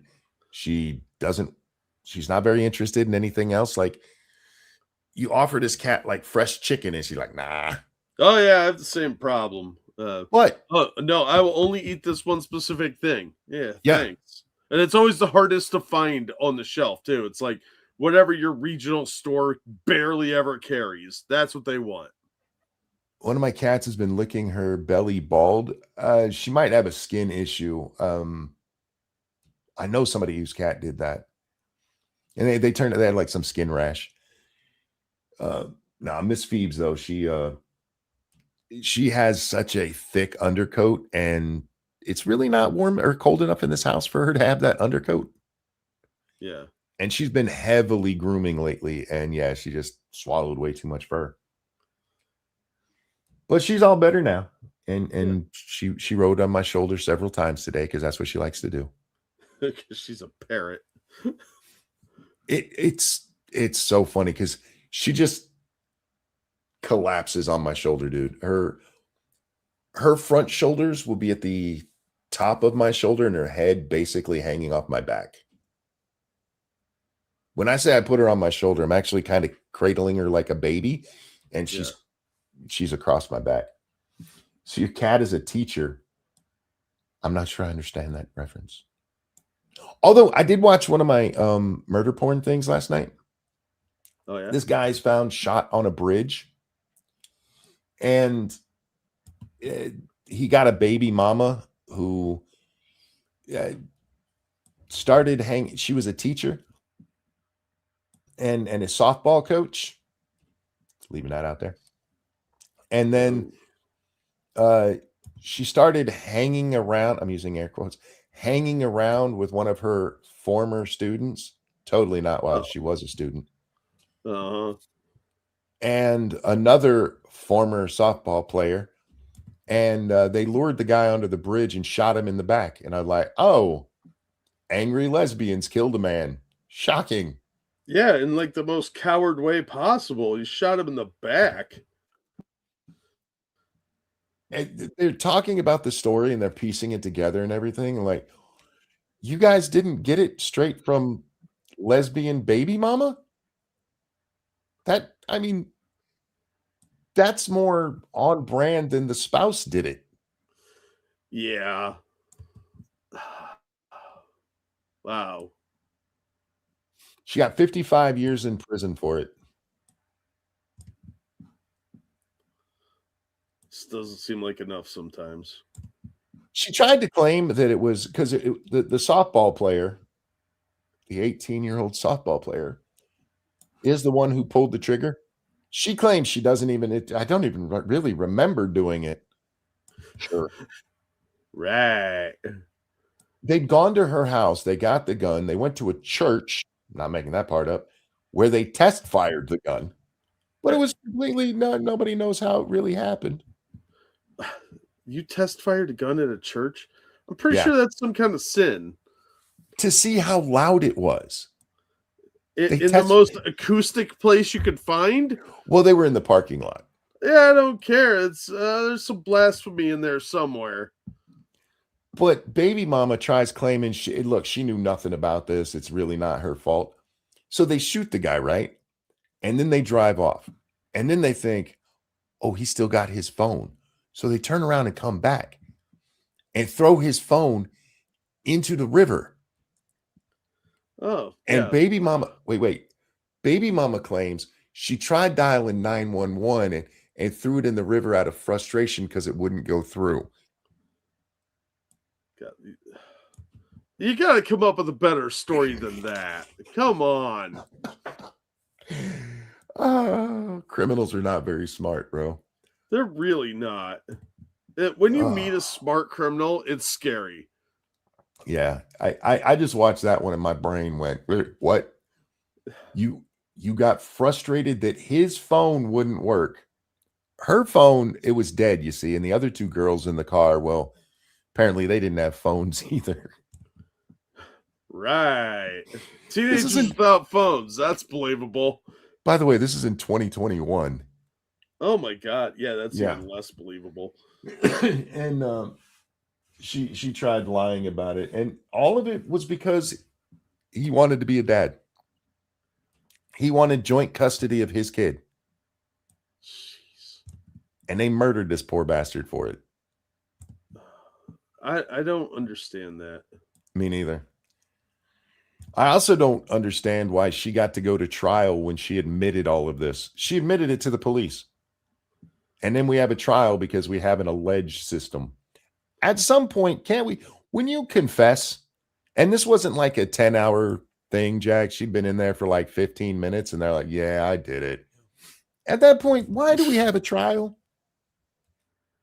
It's performative, but these days trials are overly complicated. You know, the old days that you had like Judge Roy Bean be like, all right, well, you're guilty, hang him. And there's a 2-minute walk to the gallows. I'm all for making sure the person is guilty, right? But they have her confession. They have the other chick's confession. They have the gun. They have her fingerprints on the gun. They have a telephone call an hour before the guy gets killed at 12:01 a.m. Jack, she calls him. When she was first brought in, she said she hadn't talked to him in 2 weeks. Then they pointed out, I don't believe you that you didn't talk to him that night, because she says she called him but didn't get through. And she admits that not only did she get through, but she invited him to go out driving with them. Oh, that's terrible. That's a trap. How do you not recognize that as a trap? Right? You want to come out with my teenage lover and one of her softball friends? No, you're going to get murdered, dude. Don't fall for that. There's no 3-way. There's no 4-way. Oh. It's not happening. Don't get your hopes up. Understatement says, don't see how she got less than life for that. It's something to do with the state that it was in, where for murder one, which is what she went up for, the penalty is 55 years. Yeah, some states have goofy laws on that stuff. Well, I mean, Was it Florida that there for a while a life sentence actually only worked out to like 14 years because of how overcrowded their prisons were? So they were just churning people back out. I would like to also point out that until the mid 90s, necrophilia was not a crime in Florida. So they have some problems down there. Are you shocked by Florida? I'm more shocked that they made it illegal, if I'm being honest. Yeah, I kind of was too. I'm like, wait, that wasn't a lot. Oh, it's Florida. Okay, it makes sense. Hey, Cenk, is it okay to bang a dead body if it's for their pleasure? Well, if it's an animal. Roadkill gets them all sexy up. Oh, fuck. I got so annoyed the other day watching Pegasus's video. Did you see Hassan claim that Cenk isn't rich? Yes. Did you also see him claim that Twitch was right wing? Yes, I've seen him do that a couple of times. Yeah, that dude is special needs, man. Just want to remind you, TYT got a $20 million grant from YouTube for their shitty little news network. But he's not rich, yo. Yeah, that's not including all their revenue and various investors or people that have just gifted them money and stuff like that. Would you like to be $20 million not rich? Yeah. Well, Me too. compared to Hassan's parents, that's not rich. It's not. It's really not. So by his metric, they are very poor. They only have like $40 million, Monkey. Come on. That's practically living in the street. I just love that motherfucker trying to play it up like he's a regular person and he grew up a regular person. You've lived a privileged life your whole fucking life. Just own that shit. Yeah. It is okay. Look, it's not okay to be a commie ever, but if you're going to be a commie, there's nothing wrong with being such a hypocritical commie that you grew up poor or you grew up rich and pampered your whole life. In fact, it makes more sense for you to be a commie that way because you have no idea what the real world's like. Yeah. Yeah. Well, people respect the honesty of somebody saying, look, I grew up very wealthy. Mm-hmm. It'd be very easy for me to be like, I went through school and nobody liked me and get sympathy that way. But I was actually well liked in school and I had a great time. I was never bullied. That doesn't mean people aren't bullied, but I'm not going to use stolen bully valor to make myself sound better. Yeah, that's not something to be proud of, I assure you. But it's basically what he's using stolen poor people valor. Yeah, which is a weird flex because who wants to say that they were fucking dirt poor? That's weird. Being poor sucks. Why would you want to claim that? You know what? I was a poor kid and we didn't always get, the newest stuff or the best. I still had a great childhood. I think a lot of the problems that we're facing in the West right now, going back to what causes people to do certain things. A lot of it is that people have an unrealistic view of what life should be. Yeah. Yeah. And there's a kind of a culture of ingratitude for the stuff that you do have and the people you are around. Like if your parents are poor, maybe you should appreciate their efforts to raise you and try and help you achieve better. Things like that. Or aspire to be something better. But we have this culture of people that feel entitled to more and they're resentful of not having it. Well, going back to the Caleb Hammer discussion, all these people who have to go to Disney. If you get to go to Disney, awesome. That's great. I hope you have a great time. But if you never get to go to Disney, you can still have a pretty great life. Yeah, you're not kind of restricted by not going to Disney because that's a little weird to have that standard of, oh, I never got to go to Disney. Yeah, well, I've never been to Mars. Not whining about that. Life's like that. So you don't get to do everything you want. There are people in this world who don't even know what the concept of toilet paper is. Yeah. Yeah, it's a shocking amount of people. Uh-huh. And you're like, if I don't get to go to Disney, my life is over. What? I'm gonna put myself in ridiculous debt for this. Again, if you get to go, awesome. Enjoy it. Seriously, it's a fun place. But it's the people who act like if they don't get to go, you've seen Caleb Hammer many times, yeah. right? Yeah, many times. These people, the one chick is like, well, I deserve. She literally said, I deserved it. Yeah. Yeah. No, you don't. You deserved Disney. There are too many people in Western civilization that do not appreciate what they have. Our poor people are wealthier than a lot of rich people in certain countries. You should learn appreciation of what you have.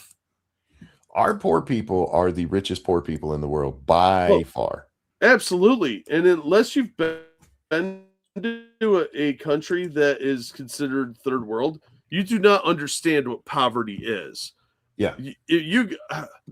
Until I did some traveling, I never understood really what abject poverty was. Like, you see homeless people around in cities here. You see homeless people in other countries, and you're like, dear God, how is that skeleton moving? It's horrifying that our destitute people have it better here than some middle class people do in other countries. It's shocking. And if you're thinking that you're owed Disney and that's the standard you're drawing, you need to get out more, because there's something wrong with the way you think. And I don't mean to just pick on Disney, but it really is a thing that happens on Caleb Hammer a lot. Yeah, it's weird, man. It's got to be a generational thing. It's not just Disney. I mean, it's Uber Eats. Yeah. Like, you can't even be bothered to get your lazy ass in a car to go somewhere for somebody to make you a meal. You got to pay 3 times what the meal is worth to have it delivered to your door. Yeah, well, it's a status thing too, because it's not just like you're getting delivery of a pizza. You want to pay an extra $8 on top of that. It's stupid. What a complete waste of money. It must be nice to have money to burn like that. Jeez. And again, if you have that money to burn, great. It's your money. Knock yourself out. But the people who go on Caleb Hammer don't have that money. No, and if you do spend it like that, don't come whining for sympathy when you're like, somebody looks at your finances and they're like, you go to Starbucks every day, you get food delivered because you're fucking lazy and incompetent. You should be ridiculed for that. You should be shamed because you're dumb. Dark Conservatarian says, caught the reaction. Thanks for checking it out, Monk and Jack. No, happy to, dude. Oh yeah, it's cool. My only 2 complaints again is my hair is more white now than blonde. And when you did make me old, you gave me gray hair. It should be white. Don't make me look like am I the only one who thinks old people with gray hair look homeless?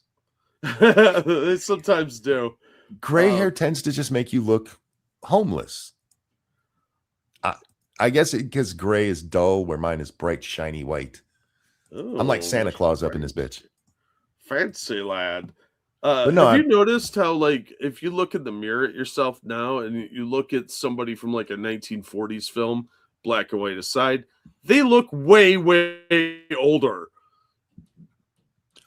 A lot of that comes down to diet. They used to eat real shit back in the day. Yeah. Well, food was more delicious back then. Like, all those preservatives are keeping us looking younger. Indeed. No, dude, but what if I wanted to fuck with you? I'm still just gonna say that I have white hair, not gray. They looked mature. There were a lot more wrinkles and stuff. There really were. Yeah. Yeah. They just looked old. And it started much younger. Because I don't look that old. I started out looking pretty old, Jack, so maybe that's part of it. I've always looked older than I am. Except now. Well, I guess depending on who you ask. I probably look 60. Oh God, do I look 60? I doubt it. People look like old kids now. Well, in my case, that's because I'm probably wearing a cartoon shirt, or at least a Marvel shirt. I thought about that the other day getting dressed, Jack. I went into my closet and pulled out a shirt. And it's like, I don't think my grandfather would have ever wore a Spider-Man shirt at my age if he'd made it this long. I know my dad didn't. And then I thought maybe I should. I like my Spider-Man shirt. My dad had a lot of branded T-shirts. Like, various things that he enjoyed, hobbies, that sort of thing. But he had one that was a smiley face emoji, the semicolon and the parenthesis, and he loved that thing. And we had to explain to him what it was. He's like, it's a smiley face. Yeah, but you know what an emoji is? I don't know what the hell that word is. But so we had to explain it to him. And he's like, yeah, but it's a smiley face, right? Yeah. Well, I like smiley faces. Oh, okay. This Can't is argue like with a that. sunshine yellow one, too. I really do like buying obnoxiously bright yellow shirts. I can't pull that shit off. No. I'm not sure I can either, but I like to be the center of attention. And when a fat guy's wearing that, you have to look. That's true, because they'll think Yeah. that there's like the sun exploded and part of it is coming toward the earth. They smoke cigarettes literally everywhere too. That is true. What was I watching? Yeah. I watched something the other day where I saw somebody smoking in a place you just wouldn't have. I was rewatching the first season of Dexter. And in the interrogation room, LaGuardia lights up a cigarette. Yeah, you can't really. That's a much more recent thing. What, the last 20 years, really? They started it in the 90s and it slowly spread. The only one that I really care about, I'm fine not smoking in a hospital. I'm fine not smoking on an airplane. But when they said you couldn't smoke in bars, I never understood that one. First of all, it's mostly shitty people who didn't go to bars who were making that a thing anyway. Yeah. And two, it's a bar. Yeah. You're gonna get cirrhosis, crabs, and cancer. And you're like, well, don't give them the cancer. Yeah, plus the cigarette smoke helped to obfuscate how ugly some of the people were there. Yes. And I thought that was an advantage. Sure, you smelled bad when you left, but it was worth it a lot. If a bar owner wanted to make it so you couldn't smoke in their bar, fine, but it shouldn't have been something that the government mandated. I agree. And why don't you just turn the lights on at that point? Like, all right, uggos, here you are. Yeah. Ugh. Nobody wants to look at that. Can't smoke in a bar. That's retarded. I want to make bad decisions in a foggy room. That's all there is to it. Pretty soon, you'll be like, no drinking, and everybody has to keep their voice down. Yeah, you have to be quiet, and everybody, and you have to wear a veil. I think so that you can hide your ugly features. At bars, you're not allowed to talk to anybody else at all. I think especially the opposite gender. Not even the same gender, because I think the loneliness of drinking in a bar would really set into people if they had to live it. That's true. It'd be a bit of a foreshadowing for some people too. Well, they'd be sitting there like, God damn, I need a cigarette. Yeah, I need to go do something with my life. This is boring. They make bar staff go up to a drunk dude to say, you need to put that out. So they need to get in a fight for the health of staff. The whole health of other people. I want to say it was one of the surgeon generals who actually said secondhand smoke is worse for the people not around them than the smoker smoking himself. I was like, that doesn't even make scientific sense. No, that's stupid. Because the smoker is getting secondhand smoke too.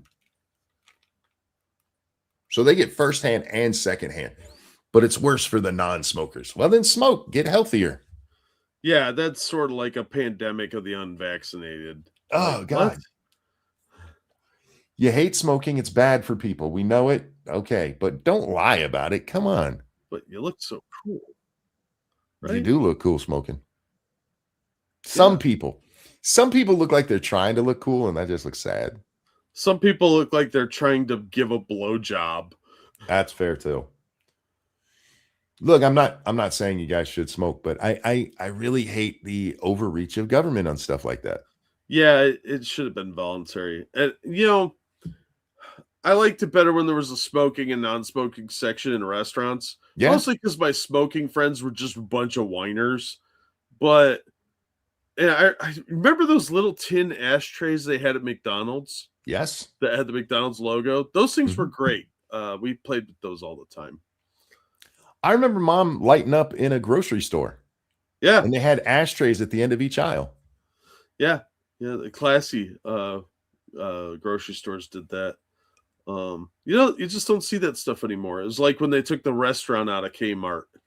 And I don't know if you ever at a Woolworth, they had that little restaurant. That place was great. And once again, I don't give a rat's ass if the company themselves is like, we don't want smoking in here. Fine. Yeah. But if somebody does, then let them. No, we're the government and we're here to help. Yeah. We're here to tell you what to do. Yep. Yeah, on that, I think we're going to wrap up, Jack. Yeah, that's probably a good idea. Oh, I'm so sorry, Dark Conservatarian. I forgot to drop the link to that into chat. Thank you for doing so. That is the link to watch the thing without our commentary on it, Jack. The vidya, yeah. But guys, thanks for coming out. Thank you so much for the donations. You guys are fucking awesome. Pearl looks like the kid from Mask. Jack, anything you want to show? I'll drop a link to a recent video. As always, thank you guys so much for the tips. Thanks for all the support you give us. You guys are awesome. And we appreciate you coming out night after night. Pleasure as always, Jack. Always glad to be here. Take care of yourselves, guys. We love you. We'll see you next time. Bye now. Bye, everybody. I don't want to sing. Because you're Toys R Pearl Us kid? might be a guy